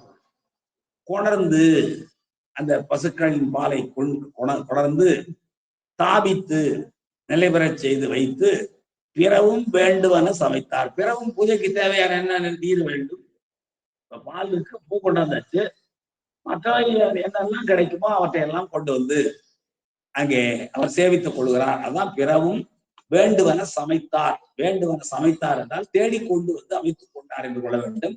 சமைத்தார் என்றால் வேறு ஏதோ சமையல் விலங்கு செய்தார் என்பது பொருள் இல்லை. பூசணைக்குரிய சாதனங்களை எல்லாம் இவையெல்லாம் தேவை. திருமஞ்சன நீர் தேவை, தருப்பை தேவை, மலர்கள் தேவை, அபிஷேகத்துக்கு பால் தேவை, நீர் தேவை, இன்னும் இப்படி பூசைக்குரிய சாதனங்கள் எல்லாவற்றையும் தேடிக்கொண்டு வந்து வைத்துக் கொண்டார் என்பதுதான் சமைத்தார் என்று சொன்னால் நாம் புரிந்து கொள்கிற செய்தி. எனவே அன்பு புரியும் பிரம்மச்சாரிகளும் புரிதல் என்றால் இடைவிடாமல் செய்தல், பெருமானிடத்து கொண்ட அன்பினாலே அந்த அன்பை வழிபட்ட பூஜையினை தொடர்ந்து செய்து கொண்டே இருக்கிற பிரம்மச்சாரிகளாகிய விசாரசர்வரும் அன்றும் தன்னுடைய தன்னை அறியாமலே தன்னை தொடர்ந்து வந்த தந்தையானவர் அப்பால் இருக்கிற காமரத்தில் ஏறி நிகழ்வது அறிய ஒளித்திருந்த அந்த நிலையிலும் கூட இவர் நீரில் மூழ்கி, அது தெரியாது, நீரில் மூழ்கி அரணாருக்கு முன்பு போல மணற்கோயில் ஆக்கி மணற்கோயிலை அமைத்து ஆகம் விதிப்படி மணற்கோயில் கட்டி மொட்டுகளையும் மென்மையான மலர்களையும் கொய்து வந்து எனக்கு பின்பே வந்து கொண்டிருக்கிற அன்பின்பால் வெளிப்பட்டு பின்பு வருகின்ற ஆண் முளை பொழிவார், ஆண் பசுக்கள் விடுகின்ற வழியிலிருந்து பொழிகின்ற பால் பெருகும் குடங்கள், அந்த பாலினை பெருகின்ற பெருகி வடிகின்ற குடங்கள் ஆகியவற்றை இந்த பார்க்குடம் மிக இன்றியமையாது, நம்முடைய வரலாற்றுக்கு மிக இன்றியமையாது. அதனாலேயே அந்த பார்க்குடங்களை பேணும் இடம் தன்மால் எந்த இடத்தில் போற்றி வைக்கலாமோ அவ்வாறு பேணும், அந்த முன்னாடி பார்த்திருக்கிறோம், மந்திரித்து வைத்தார் என்று. அதுபோல பேணும் இடம் தன்பால் செய்து பிறவும் வேண்டுவன சமைத்தார். இந்த பூஜைக்குரிய பிற சாதனம் பிற தேவைகளையும் எவையெல்லாம் பூஜைக்கு தேவையோ அவற்றையெல்லாம் தேடிக்கொண்டு வந்து அமைத்து கொண்டார் என்பது இந்த 46வது பாடல். நின்ற விதியின் விளையாட்டால், நின்ற விதியின் விளையாட்டால் நிறைந்த அரும் பூசனை தொடங்கி ஒன்றும் உள்ளத்து உண்மையினால் உடையநாதன் திருமுடி மேல் மன்றல் இரவும் திருப்பள்ளி தாமம் சாத்தி மஞ்சனமாக என்றும் கொள்ள வேண்டும். மஞ்சனமா நன்று நிறை தீம்பால் குடங்கள் எடுத்து நயப்புற்று ஆட்டுதலும் பரவ மேன்மேல் எழும்பறிவும் பழைய பான்மை மிகும் பண்பும் பிறவ மேதக்கவர் தப்பால் மேவும் பெருமை வெளிப்படுப்பான் அறவமேவும் தடைமுடியார் அருளாம் என்ன அறிவழிந்து குறவமேவும் முதுமறைவும் கோபம் மேவும் படிகண்டான் என்று இந்த 2 பாடல்ல வரலாற்றை மிக விரைவாக கொண்டு செல்கிறார். இப்போ இதெல்லாம் நின்ற விதியின் விளையாட்டு. அது என்ன நின்ற விதியின் விளையாட்டு என்றால், இவருடைய செயல்பாடு சைவ ஆகமங்களில் நிலைத்த விதி. அந்த விதிப்படிதான் இந்த என்ன சிவபூஜையே விளையாட்டாகவும் திருவிளையாட்டே சிவபூஜையாகவும் விளங்கிட்டு முன்பே பார்த்திருக்கிறோம். சிவபூஜையே விளையாட்டாகவும் விளையாட்டே சிவபூஜையாகவும் இவரை பொறுத்தவரை நிகழ்ந்திருக்கிறது. அது முன்பே தெய்வச்சேக்கடாரால் பதிவிடப்பட்டிருக்கிற செய்தி. அதனால நின்ற விதியின் விளையாட்டால் என்றால் இந்த விதி என்ன என்பது சைவ ஆகமங்களிலே கூறப்பட்ட நிலைத்த விதி. அந்த விதியின் விளையாட்டில் என்று ஒரு பொருள். இன்னொரு பொருள், முன்னை பிறவி வாசனையினால் அவரது மனத்தினுள்ளே தோன்றி நின்ற முன்னை பிறவி விதி தான் சொல்றோம் இல்லைங்களா? அந்த விதியின் விளையாட்டு, அந்த விதியின் விளையாட்டு தான் இப்பொழுது வெற்றியை தர இருக்கிறது, அரணார மகனாராக ஆக்க இருக்கிறது. எனவே அந்த நின்ற விதியின் விளையாட்டால் நிறைந்த நிறைந்த அரும்பூசனை தொடங்கி பாருங்க, பூசனையை தொடங்குகிறார். நிறைகின்ற அரும்பூஜனை என்றோ நிறையும் அரும்பூசனை என்றோ சொல்லணும். இன்னும் பூஜையை தொடங்கல, எல்லாம் தொடங்குவதற்குரிய எல்லாவற்றையும் சேர்த்து வைத்துக் கொண்டிருக்கிறார். அப்படி சேர்த்து வைத்துக் கொண்டிருக்கிற நிலையில் இனி நிறைய இருக்கின்ற அரும்பூசனை என்று சொல்ல வேண்டும். நிறைகின்ற அரும்பூசனை என்று வேண்டுமானால் சொல்லலாம். ஆனால் இந்த பூசனையே தொடங்கல, நின்ற விதியின் விளையாட்டால் நிறைந்த அரும்பூசனை என்று சொன்னார். இறந்த காலத்தால் குறிப்பிடுகிறார். சொல்லலாமா என்றால் விரைவின் பொருட்டு, உறுதியின் பொருட்டு அவ்வாறு சொல்லலாம் என்பதற்கு விதி இருக்கிறது. நிறைந்த அரும்பூசனை என்றால் இன்னும் பூசனையே தொடங்கலீங்களே, அதுக்குள்ள நிறைந்த அரும்பூசனை என்று அருமையான பூசனை என்று சொல்லிவிட்டாரே என்றால், நிறைந்த என்பது உறுதி பொருளை தருவதற்காகவும் விரைவு பொருளை தருவதற்காகவும் வருகிற ஒரு இறந்த கால பெயரச்சம். நிறைய தடவை நான் சொல்லி இருக்கிறேன். நாம் உணவு உண்டு கொண்டிருக்கிறோம். நம்முடைய நண்பரோ உறவினரோ ஒருவர் வாயில் முன்னே செய்திருந்த ஏற்பாட்டுப்படி அழைக்கிறார். நேரமாகிவிட்டது, வாருங்கள் போகலாம் என்று. நாம் உணவு உண்டு கொண்டு இருக்கிறோம். அப்பொழுது நாம் என்ன சொல்றோம்? நான் சாப்பிட்டுக் கொண்டிருக்கிறேன், வந்து விடுவேன் என்றுதான் சொல்றது இல்ல. நல்லா பாருங்க, சாப்பிட்டுக் கொண்டிருக்கிறேன் நிகழ்காலம், வந்து விடுவேன் எதிர்காலம். சாப்பிட்டுக் கொண்டிருக்கிறேன், வந்து விடுவேன் என்றுதான் சொல்ல வேண்டும். ஆனால் என்ன சொல்றோம்? சாப்பிட்டுட்டேன் இதோ வந்துட்டேன் அப்படிங்கிறோம். சாப்பிட்டு விட்டேன் என்பதும் இறந்த காலம், வந்து விட்டேன் என்பதும் இறந்த காலம். ஆனால் நடக்கிறது என்னன்னா, உணவு உண்டு கொண்டிருக்கிற செயல் நிகழ்காலம், வந்து விடுவேன் என்பது எதிர்காலம். ரெண்டையும் சேர்த்து ஒன்னா பண்ணிட்டோம். எக்காலத்திலும் முக்காலத்திலும் ஒத்தியல் விளைவி நிகழ்காலத்தாலே சொல்லுகிற ஒரு மரபு உண்டு. இந்த பாட்டுல இந்த இடத்துல என்னன்னா, விரைந்த பொருள், உறுதி பொருள், அது இறந்த கால குறிப்புகளத்தான். அதாவது வாரா காலத்தும் நிகழும் காலத்தும் தொல்காப்பியத்திலே இப்படி ஒரு சூத்திரம் இருக்கிறது.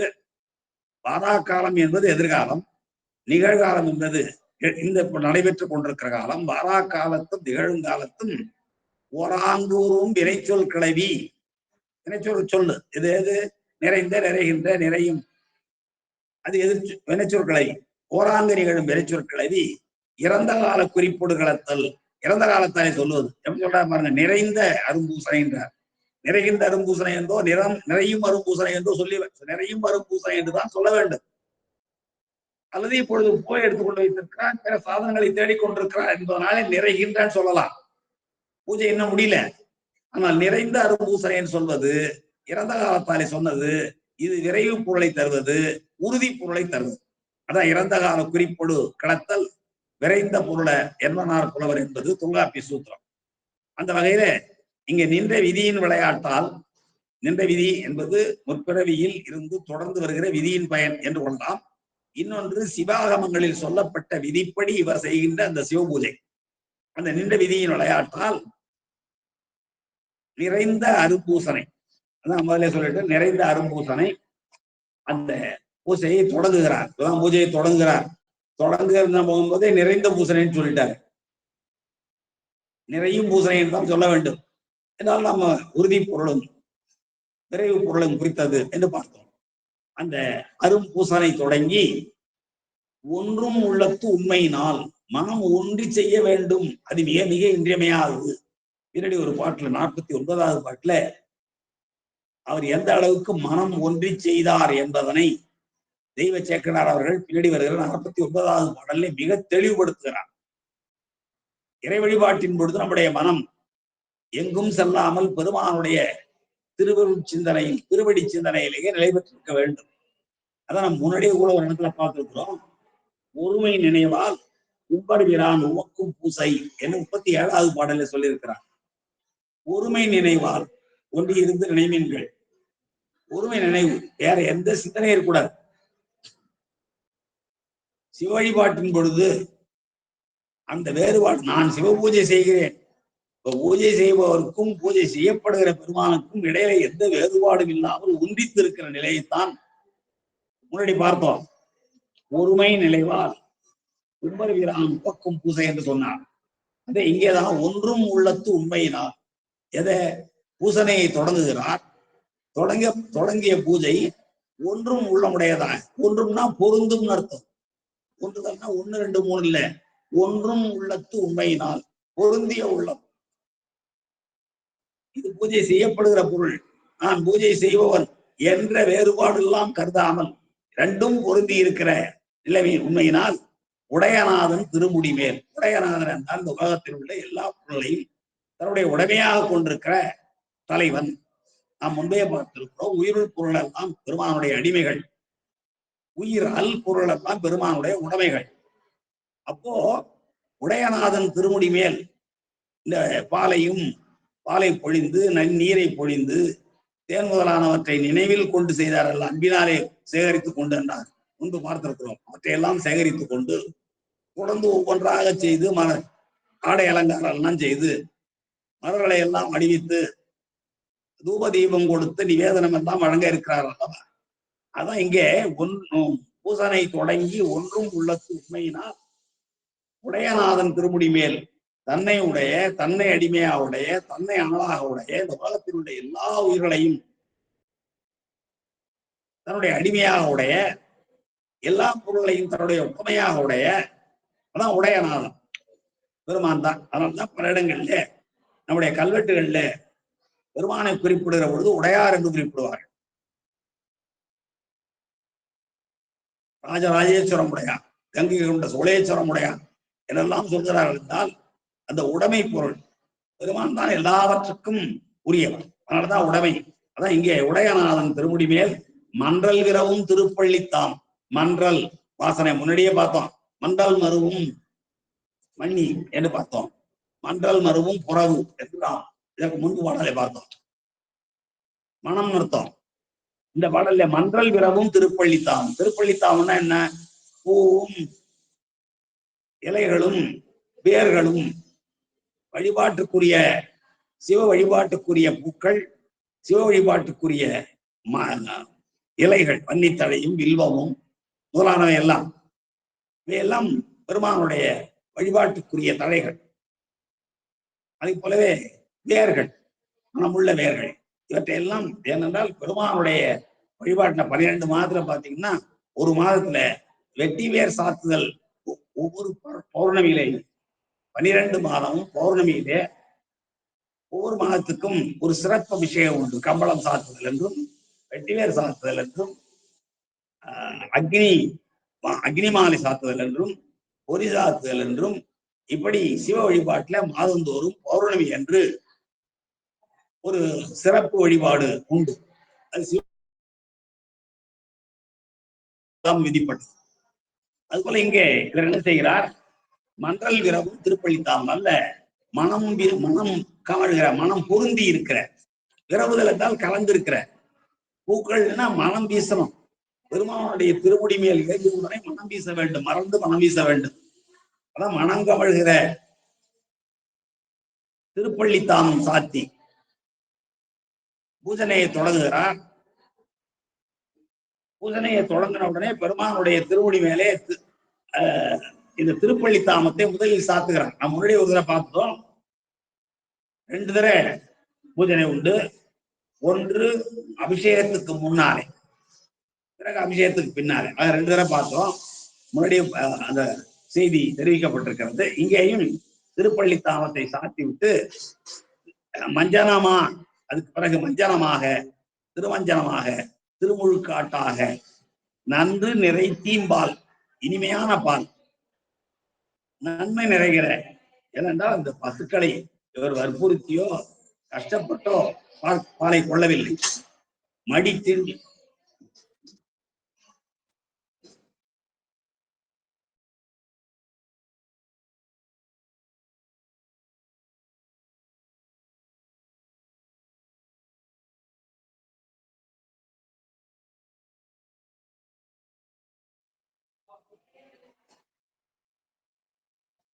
நன்றி நிறை தீம்பால், இனிமையான பாலை, நன்றி நிறைந்திருக்கிற பாலை, நன்மையே செய்கின்ற அந்த பாலை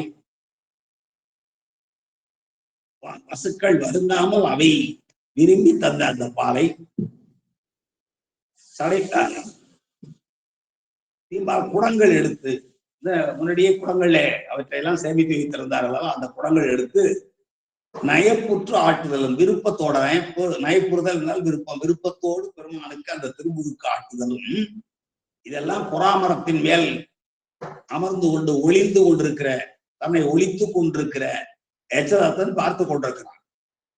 நயப்புற்று ஆட்டுதலும் பரவ மேன்மேல் எழும் பரிவும், பரவ மேன்மேல் எழும் பரிவும், பழைய பான்மை மிகும் பண்பும், இரவ மேதக்கவர்தம்பால் மேவும் பெருமை வெளிப்படுப்பான், அறவ மேவும் சடைமுடியான் அருளாமென்ன அறிவழிந்து குறவம் மேவும் முதுவரையும் கோபம் மேவும் படிகண்டான் என்று மிக அருமையான ஒரு கருத்தை சொல்கிறார் நம்முடைய தெய்வ சேக்கிழார்.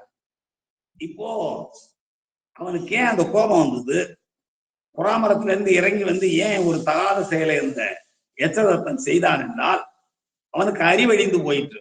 எச்சதத்தனுக்கு, அதாவது அவனுடைய தந்தைக்கு அறிவழிந்து போயிற்று. அவ்வாறு அறிவழிந்து போனதற்கு என்ன காரணம் என்றால், பெருமானுடைய அருள்தான் காரணம் என்கிறார் நம்முடைய தெய்வ சேக்கிழார். நின்ற விதியின் விளையாட்டால் நிறைந்த அரும்பூசனை தொடங்கி ஒன்றும் உள்ளத்து உண்மையினால் உடையநாதன் திருமுடிமேல் மன்றல் விரவும் திருப்பள்ளி தாமத்தை சாத்தி பிறகு மஞ்சனமாக அதற்காக அங்க மறைந்திருக்கிறது. வெல்லுமா மிக வல்லமை பொருளுக்கடியன் என்றால் வெல்லுமாறு மிக வல்ல என்று அந்த ஈற்றடித்து மறைந்திருப்பது போல, விளம்புமா விளம்பே, உணருமா உணரே என்றெல்லாம் சொல்றது போல இங்கேயும் மஞ்சனமாக நன்று நீர் நன்று நிறை தீம்பால், தீம்பால் என்றால் இனிமையான பால், தீந்தமிழ் என்றால் இனிமையான தமிழ் சொல்றீங்களா? அப்ப இந்த இடத்துல தீயன் பொருள் இல்லை, தீம்பால் என்றால் இனிமையான பால், பசுவின் பால் இனிமையானது, அதுவும் கரபாமல் தானாகவே கொடுத்தது. அப்படிப்பட்ட மடிமுட்ட திண்டியுடனே கறந்தன ஒழிந்தன என்றெல்லாம் முன்பு பார்த்திருக்கிறோம். அப்படிப்பட்ட தீம்பாலை, இனிமையான பாலை குடங்களில் எடுத்து கொண்டு வந்து பெருமானிடத்து கொண்டிருக்க விருப்பத்தோடு நம்முடைய சண்டி விசார சர்மர் ஆட்டுதலும், நீராட்டுதலும், திருமஞ்சனம் ஆட்டுதலும், மேலும் மேலும் மேலும் இந்த சிந்தனை அவருக்கு எழ பரவ மேன்மேல் எழும் பரிவும், பரவ என்றால் வழிபாடு செய்ய, பூஜை செய்ய என்பது பொருள். பரவுதல் என்றால் போற்றுதல், வழிபாடு செய்தல். இந்த இடத்துல சிவ பூஜை செய்தல். பூஜை செய்ய மேன்மேல் எழும் பரிவும், தொடர்ந்து உள்ளத்திலிருந்து நிறைய அபிஷேகம் பண்ணிக்கொண்டே இருக்க வேண்டும் என்ற நம்ம திருவிழாக்க நாயனாரை பார்த்தீங்கன்னா தெரியும். அவர் வழிபாடு செய்து முடிச்சுட்டு சிவபூஜை செய்து முடிச்சதுக்கு பிறகும் மனதுல ஒரு நிறைவு ஏற்படாமல் திருவைந்த எழுத்தை சொல்லிக் கொண்டு அங்கே அமர்ந்திருப்பார். அது போல இங்கே மேன்மேல் எழும் பரிவு, பெருமானிடத்து மேலும் மேலும் எழுகின்ற அன்பின் விளைவாக, அதோடு மட்டுமல்லாமல் பெருமானிடத்து அவர் கொண்டிருந்த அந்த அன்பிற்கு காரணம் முற்பிறவி வாசனை. அதான் பழைய பான்மை மிகும் பண்பு, முன்பிறவியினுடைய வாசனை தொடர்ச்சியும் வீரவ ரெண்டும் பொருந்த மேதக்கவர்தம்பால், மேதக்கவராகிய மேன்மையுடையவராகிய மேன்மைக்குரிய தகுதி உடையவராகிய அந்த விசார சர்மதம்பால் மேவும் பெருமை வெளிப்படுப்பான். அவரிடத்து பொருந்தி இருக்கிற பெருமையினை வெளிப்படுத்துவதற்காக, வெளிப்படுப்பான் என்றால் பான் ஈற்று வினையச்சம், வெளிப்படுப்பான் என்றால் அவன் இவன்ல, வெளிப்படுத்துவதற்காக, தன்னிடத்து கொண்டிருக்கிற அன்பை வெளிப்படுத்துவதற்காக விரவ மேதக்கவர்வால் மேவும் பெருமை என்ற பரவ பரவ மேலும் பரிவும், சிவ வழிபாடு செய்து கொண்டிருப்பதனாலே மேலே மேலே எழுகின்ற அன்பும், முற்பிறவி வாசனுடைய தொடர்ச்சியினாலே அவர் இவ்வாறு பெருமானிடத்து கொண்டிருக்கிற பண்பும் வெளிப்பட வேண்டும், உலகத்திற்கு தெரிய வேண்டும். தெரிவதற்கு என்ன செய்ய வேண்டும் என்றால் எச்சதத்தன் அறிவிழக்க வேண்டும். இது பெருமானுடைய செயல். அதான் பாருங்க, இங்க விரவ எது ரெண்டு விரவ, பரிவு விரவ, பரிவோடு பண்பு விரவ, சிவபூஜை செய்ய வேண்டும் என்ற அன்பின் மேலும் மேலும் தொடர்ந்து வர, முற்பிறவி வாசனையினுடைய பண்பும் தொடர்ந்து வர, இரண்டும் கலக்க மேதக்கவர் தம்பால், மேதக்கவர் என்றால் மேன்மையும் தகுதியும் உடையவராகிய விசார சர்மபால், பால் என்பது 7ஆம் வேற்றுமை இடம், மேதக்கவர் தம்பால் மேவும் பெருமை வெளிப்படுப்பான், அவர் பால் உள்ள பெருமையினை வெளிப்படுத்துவதற்காக, வெளிப்படுப்பான் என்றால் வானீற்று வினையச்சம் வெளிப்படுத்துவதற்காக அரவமேவும் தலைமுடியார் அருளாம் என்ன. அரவமேவும் என்றால் பாம்பை சடாமுடியிலே கொண்டிருக்கிறவராகிய சிவபெருமானுடைய அருள் என்று சொல்லத்தக்க வகையில் அறிவழிந்து எச்சதத்தன் அறிவழிந்து போனான். அவ்வாறு அறிவழிந்த செயலாலே தான் பல தீய செயல்களை பின்னாலே செய்ய இருக்கிறான். அவ்வாறு எச்சதத்தன் அறிவழிந்து போனதற்கு என்ன காரணம் என்றால் அரவமேவும் சடைமுடியார் அருளாம் என்ன. வேற ஒண்ணும் இல்லைங்க. பாம்பை சடாமுடியிலே கொண்டிருக்கிறவராகிய சடைமுடியார் என்றால் சடாமுடி, அரவம் என்றால் பாம்பு, மேவும் என்றால் பொருந்திய, பாம்பு குடிகொண்டிருக்கிற சடாமுடியை உடையவராகிய பெருமானுடைய வாம் என்று சொல்லத்தக்க வகையில். எனவே இப்போ இந்த எச்சதத்தன் செய்த இந்த தீமைக்கு என்ன காரணம் என்றால் சிவபெருமானுடைய அருள்தான் இது என்று சொல்லும்படியாக இவன் பின்னாடி நமக்கெல்லாம் தெரிகிறது பெருமானுடைய அருள்தான். பெருமான் ஏன் இந்த அருள் இவ்வாறு செய்தார், அவன் அறிவிழக்க செய்தார் என்றால் அவன் அறிவழிந்தால்தான் நம்முடைய விசார சர்மர் செய்கின்ற அந்த பாலபிஷேகத்துக்கு இடையூறாக அவருடைய முதுகிலே அடிப்பான், கொடுஞ்சொல் கூறி இகழ்வான். 2 நாளும் அவர் ஒன்றும் புரிந்து கொள்ளாத நிலையிலே அபிஷேகத்துக்குரிய பால் குடத்தை இடறுவான். இடறியதனாலே தாதை என்றும் வேதியன் என்றும் பாராமல் தன்னுடைய 2 தந்தையினுடைய 2 தாள்களையும் அற வீழ்த்துவார். அப்போ அவருடைய பெருமை உலகம் அறிந்து கொள்ளும். எனவேதான் இந்த பாடலில் சொல்லப்படுகிற செய்தி என்ன என்றால் மேதக்கவர் தம்பால் மேவும் பெருமை. மேதக்கவராகிய விசார சர்மர்மார் பொருந்தி இருக்கிற பெருமையை இந்த உலகத்திற்கு அறிவிப்பான் வேண்டி, வெளிப்படுப்பான் வேண்டி அந்த அன்பின் பெருமையை சொன்னார் பாருங்க. மேன்மேல் எழும் பரிவின் பெருமையை, சென்ற பிறவியிலிருந்து தொடர்ச்சியாக வருகின்ற அந்த சிவபூஜையை செய்கின்ற சிவனிடத்து அன்பு கொண்டு ஒழுகின்ற பண்பின் பெருமையை வெளிப்படுப்பான் உலகத்தில் உள்ள எல்லாருக்கும் தெரிவிப்பதற்காக சிவபெருமானுடைய அருளே இவ்வாறு எச்சதத்தனை அறிவிழக்க செய்தது. அரவம்மேவும் சடைமுடியார் அருளாம் என்ன அருள் என்று சொல்லத்தக்க வகையில் சிவபெருமானுடைய அருள்தான் இவ்வாறு அவனுடைய அறிவழிந்து போனதற்கு காரணம் என்று சொல்லத்தக்க வகையில் அறிவழிந்து எச்சதத்தன் தன்னுடைய அறிவை இழந்து குரவமேவும் முதுமறையோன். அறிவழிந்தவன் யார் என்றால் அப்பால் நின்ற குரவமிசை ஏறி நின்று ஒளித்திருந்தவனாகிய அந்த எச்சதத்தன், அந்த முதுமறையோன், முதியவன் மறையவன், அவன் ஒளித்திருந்தான். குரவம் மேவும் முதுமறையோன், குராமரத்தின் மேலே ஏறி தன்னை ஒளித்திருந்த முதுமறையோன் ஆகிய அவன் கோபம் மேவும் படிகண்டான். மிக கோபம் உண்டாயிற்று. அந்த அவன் அவ்வளவு கோபம் மேவுவதற்கு, கோபம் பொருந்துவதற்கு என்ன காரணம் என்றால் அதுவும் அரவம் மேவும் சடைமுடியார் அருள். அரவம் மேவும் சடைமுடியார் அருள்தான் அவனை கோபம் கொள்ள செய்தது. அந்த கோபத்தினால் குராப்பள்ளியில் இந்த குராமரத்திலிருந்து கீழே இறங்கி வரப்போகிறான்.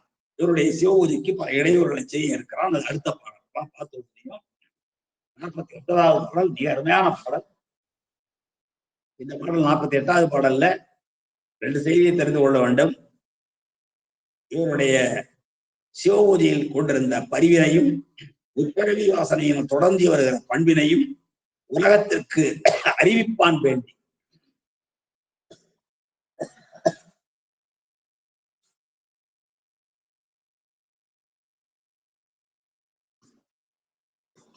நிறைய நாயன்மார்களுடைய வரலாற்றை நாம் அறிவோம். அவர்களுடைய தொண்டின் திறமையை, அவர்களுடைய சிவபக்தி மேன்மையினை, சிவ வழிபாட்டின் திறத்தினை உலகத்திற்கு அறிவிப்பான் வேண்டிதான் பெருமான் சிலவற்றை செய்வார். அதை சோதனை என்று அறியாதவர்கள் சொல்வார்கள். அது சோதனை இல்லை. அவர்களுடைய அன்பின் தன்மையை, பிறவற்றை உலகத்திற்கு எடுத்து காட்டுவதற்காக பெருமான் மேற்கொள்கின்ற அற்புத செயல் திருவிளையாடல். அதை போலவே இங்கேயும் எச்சதத்தனை அறிவிழக்க செய்கிறார். அரவம் மேவும் சடைமுடியார் அருளாம் என்ன. என்ன என்றால் போலன்னு அர்த்தம். அவன் அறிவழிந்தான். குரவமேதும் முதுமறைவன் அறிவழிந்தான். மரத்தினுடைய மேலே ஏறி ஒளித்திருந்தவனாகிய எச்சதத்தன் அறிவழிந்தான். அதற்கு என்ன காரணம் என்றால்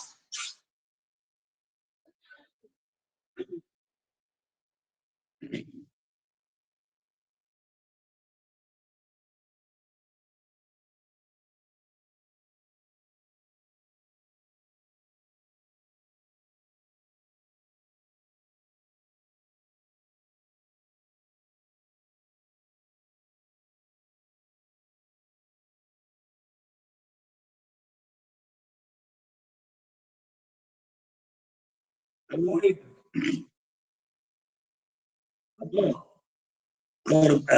சிவபூஜையில் கொண்டிருக்கிற பரிவு, முன்வினை தொடர்ச்சியினுடைய பண்பு ஆகியவற்றையெல்லாம் உலகத்திற்கு அறிவிப்பதற்கு என்ன வழி என்றால், எச்சதத்தனுக்கு கோபம் உண்டாக்க வேண்டும். எச்சதத்தனுக்கு கோபம் உண்டாக வேண்டும் என்றால் அவன் அறிவழிய வேண்டும்.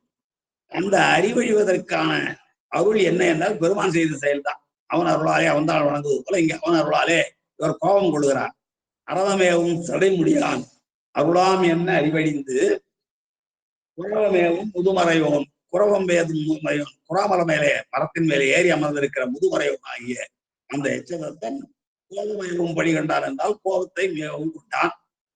அவ்வாறு கோபம் கொண்டவன் என்ன செய்கிறான் என்பதை அடுத்த பாடல் மிக அருமையாக விளக்குகிறது. 49வது பாடல். கண்ட போதே விரைந்தெழிந்து, இந்த பாட்டு எப்படி கொண்டு போறார் வரலாற்றை. கண்டான், என்ன கண்டான்? கோபம் மேவும் படி கண்டான். தன் மீது கோபம் நிரம்புகிற அளவுக்கு அதனை கண்டான். எதனை கண்டான்? அந்த பரிவினாலே அவர் சிவபூஜை செய்வதனையும் திருமஞ்சனம் ஆட்டுவதனையும் திருப்பள்ளித்தானம் சூட்டுவதனையும் மணல் மேலே பாலை பொழிவதனையும் கோபம் மிக மிக மிக அதை பார்க்கிறான். அந்த சிவபூஜை செயல்களை பார்க்கிறான். உள்ளே கோபம் மூழ்கிறது. அதுவும் பெருமானுடைய அரவம் மேவும் சடைமுடியார் அவுளாம் என்ன அறிவழிந்து குரவம் மிசைமேல் குரவமேவும் முதுமறையோம் கோபம் மேவும் படி கொண்டான் என்றால் கோபம் மேலும் மேலும் மூட அந்த காட்சியினை கண்டான்.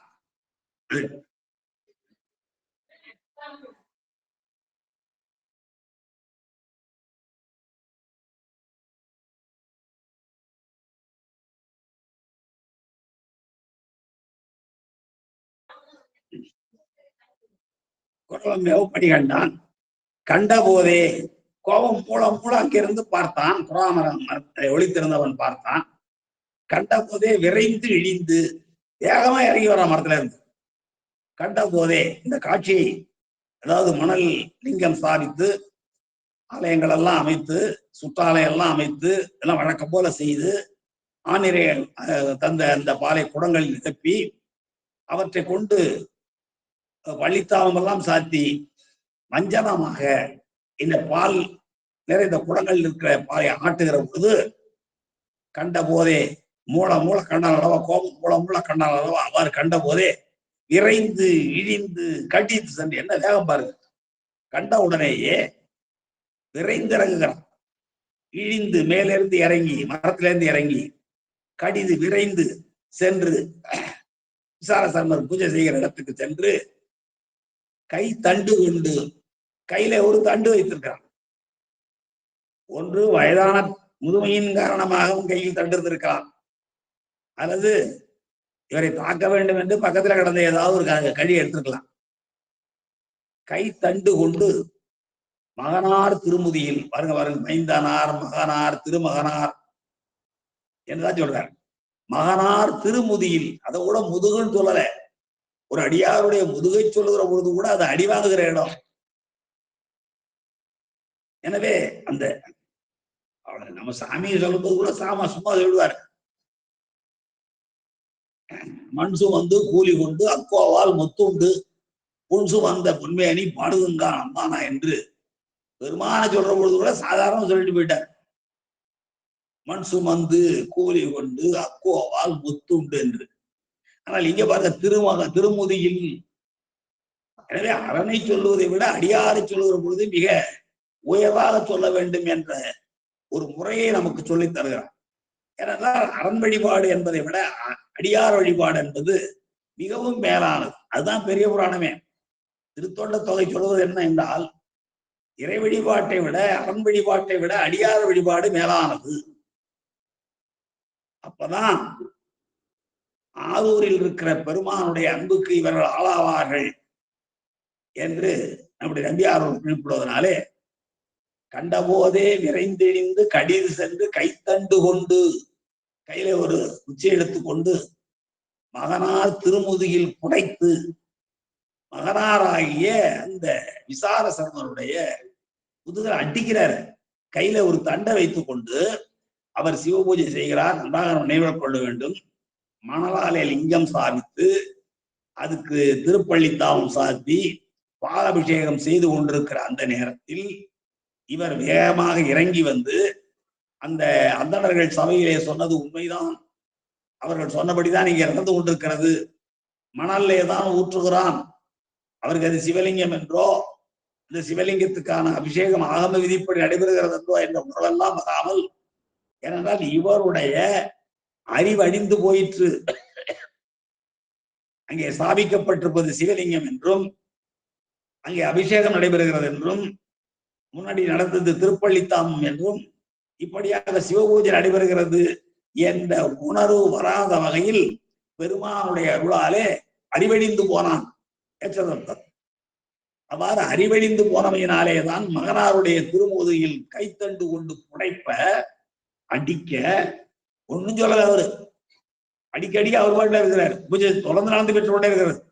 முதுகல் அடிக்கிறான், திருமுதியில் அடிக்கிறான், கைத்தண்டு கொண்டு அடிக்கிறான்.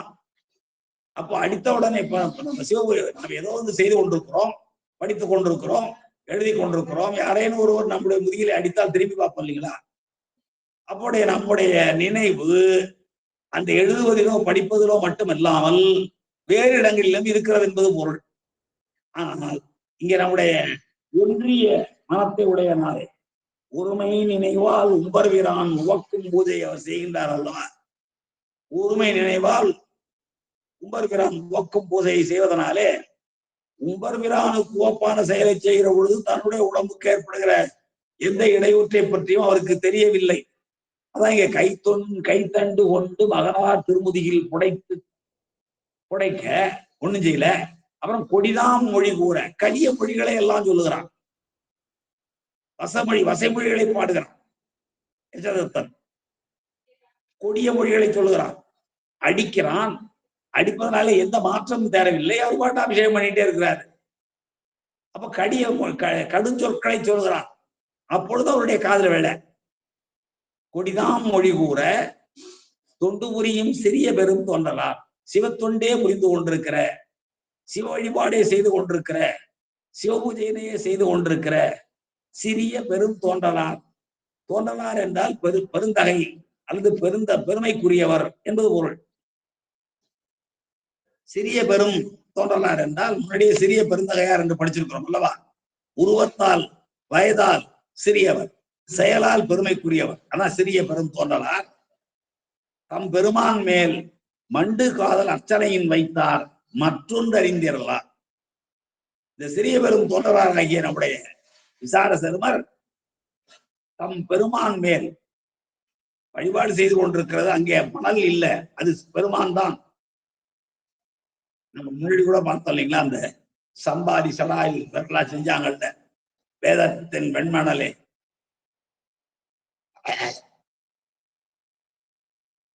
இதத்தை மிக பாடும் அடியார்கள் குடியார்க பாதத்தை தொடர் என்ற பரஞ்சோதி பயிலுமிடம் வேதத்தின் மந்திரத்தால் வெண்மணலே சிவமாக போதத்தால் வழிபட்டான் என்று பார்த்தோம்ல, அது போல இங்கேயும் இவரும் போதத்தால் வழிபாடு செய்கிறார்.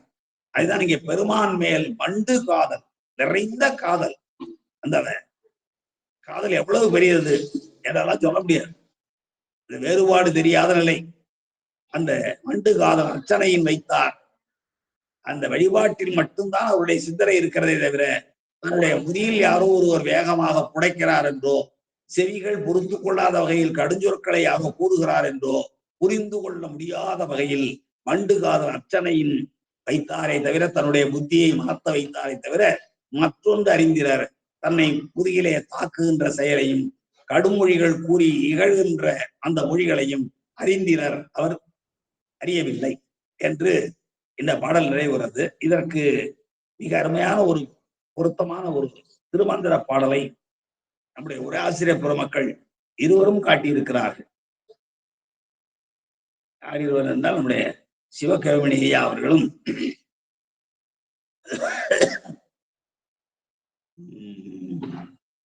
சிவகவிமணி ஐயா அவர்களும் காட்டியிருக்கிறார். தர்மயாதிர பதிப்பாக வருகிற பேராசிரியர் சுந்தரமூர்த்தி ஐயா அவர்களும் காட்டுகிறார்கள். அதுல என்ன சொல்கிறார்கள் என்றால், இந்த சிவபூஜை செய்கிற பொழுது ஒன்றி இருந்த உள்ளத்தோடு சிவபூஜை செய்கிற பொழுது யார் எந்த இடையூற்றை செய்தாலும் அவர்களுக்கு அது தெரியாது என்பதற்கு எடுத்துக்காட்டாக நெறிவழியே சென்று நேர்மையுள் ஒன்றி தரி இருந்தார் போல் தம்மை நிறுத்தி சொறியினும் தாக்கினும் துண்ணென்று உணரா குறியறிவாளருக்கு கூடலுமாமே என்று திருமந்திரத்திலே சிவபூஜை செய்கிற நிலையில் யோக நிலையில் அவர்கள் எப்படி செய்வார்கள் என்ற செய்தியை நம்முடைய திருமூலர் காட்டுகிறார். 5ஆம் தந்திரத்தில் உள்ள பாடல் இது. யோகம் என்ற தலைப்பில் அமைந்திருக்கிற பாடல் மிகமையான பாடல். நெறிவழியே சென்று, நெறிவழி என்றால் என்ன பொருள்? நம்முடைய பிராணாயாமம் முதலானவற்றை 6 ஆதாரங்களை கடந்து, அதான் இங்கே மிக அருமையாக உரை எழுதியிருக்கிறார் நம்முடைய தர்மயாதீன புலவர் அருணை விடியல் ஐயா அவர்கள். என்ன எழுதுகிறார்? பிராணாயாமம் முறைப்படியே மூலாதாரம் முதலிய 6 ஆதாரங்களிலும் உணர்வாய் ஏறி சென்று இறுதியில் சிவனது அருவத்திருமேனியில் நிலைத்து நின்று, இப்படியே இவங்க 6 ஆதாரங்களையும் கடந்து பிரமரங்கள்லாம் தாண்டி அந்த துவாதசாந்த பொருளியில் அருகு நிலையில இருக்கிற நிலை காட்டுகிறார். சொல்ற முறைப்படியே மூலாதாரம் முதலிய 6 ஆதாரங்களையும் உணர்வாய் ஏறி சென்று ஊன்றி நிறுத்தப்பட்ட தூண் போலும்படி தமது உடலை நேராக நிறுத்தி சிறிதும் அசைவர நிறுத்தி, அப்படி தூணை போல தன்னுடைய உடம்பை நிறுத்தினால்தான் அவர் அடிக்கிறதோ கடுமொழி கூறியது அவருடைய காதல் விழ. அவனை பிறர் கீறினாலும், தன்னுடைய உடலை பிறர் கீறினாலும் தாக்கினாலும் அவற்றால் உணர்வு பிறழ்ந்து விரைய அவரை நோக்குதல் இல்லாது தியான பொருள் ஒன்றையே உணர்ந்திருக்க வல்ல மா யோகிகட்கே அந்த தியான பொருளாகி சிவனை அடைதல் கூடும் என்ற அருமையான கருத்துக்கு மிக பொருத்தமாக நம்முடைய சண்டேச நாயனாருடைய வரலாறு அமைந்திருக்கிறது, சிவபூஜை அமைந்திருக்கிறதை பார்க்கிறோம். நெறிவழியே சென்று மூலாதாரம் முதல் சுவாதி மேல வரைக்கும் நெறிவழியே சென்று நேர்மையுள் ஒன்றி, நேர்மை என்பது அருவநிலையில் இருக்கிற பெருமான், அங்கே நேர்மையுள் ஒன்றி தரி இருந்தார் போல தம்மை இருத்தி, ஒரு தரியை போல ஒரு தூணை போல தன்னுடைய உடம்பை நிறுத்தி நேராக நிறுத்தி சொறியினும் தாக்கினும், உடம்புல கீறல் கீறினாலும் சரி, அடித்தாலும் சரி, தாக்கினாலும் சரி, துண்ணென்று உணரா, கொஞ்சம் கூட அச்சமின்றி அச்சத்தோடு அதை உணராமல் குறியறிவாளருக்கு, குறியறிதல் என்பது தியான பொருள் ஒன்றையே உணர்ந்திருக்கிற வல்ல அந்த யோகிகளுக்கு மட்டுமே அந்த தியான பொருளாகிய சிவன் வந்து அருள் செய்வான், அவரை அடைதல் கூடும் என்பது இந்த திருமந்திர பாடலுடைய பொருள். இந்த பாடலுக்கு மிகச்சிறந்த எடுத்துக்காட்டாக நம்முடைய சண்டேச நாயனாருடைய சிவபூஜை அமைந்திருக்கிறதை இந்த பாட்டுல பார்க்கணும். கண்டபோதே விரைந்தெழிந்து, இவருடைய செயலை பார்த்த பொழுதே அந்த குராமரத்தின் மேலே நின்றிருந்த ஒளித்திருந்த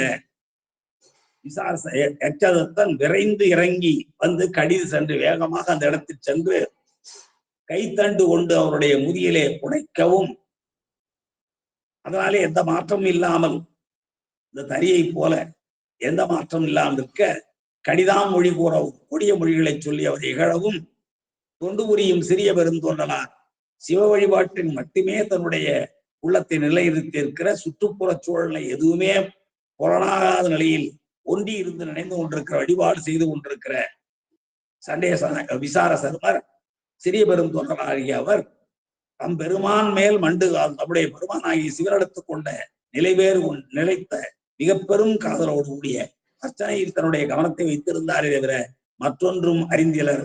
தன்னுடைய முதியில் தாக்குவதையும் அவர் அறியவில்லை, தாக்குவதை யாரும் அறியவில்லை, பிறகுதான் தெரிந்து கொள்கிறார். கடிய மொழி கூறுவதையும் அவர் செவிகள் கேட்கவில்லை, முழுவதும் மண்டு காதல் அர்ச்சனையிலேயே நினைத்திருந்தார், வேறு ஒன்று எதையும் அறிந்திலர் என்று இந்த 49வது பாடல் வழியாக அவருடைய சிவபூஜையினுடைய உண்டி இருந்த திறமையை ஒன்றும் உள்ளத்தால் ஒம்பர்பிரான் சிவபூஜையை செய்த நிலையை நாம் அறிந்து கொள்ளலாம் என்று சொல்லி, இதுவரை கேட்டிருந்த சைவ தமிழ் சார்ந்தோர் அனைவருக்கும் அவருடைய வணக்கத்தை தெரிவித்து, எஞ்சியிருக்கிற பாடல்களை அநேகமாக நாளை நாம் நிறைவு செய்து கொள்ளலாம் என்று சொல்லி, கேட்டிருந்த அனைவருக்கும் என்னுடைய திருவழி பணிந்த வணக்கத்தையும் நன்றியையும் வாழ்த்துக்களையும் தெரிவித்து நிறைவு செய்கிறேன். நன்றி, வணக்கம். திருச்சிற்றம்பலம்.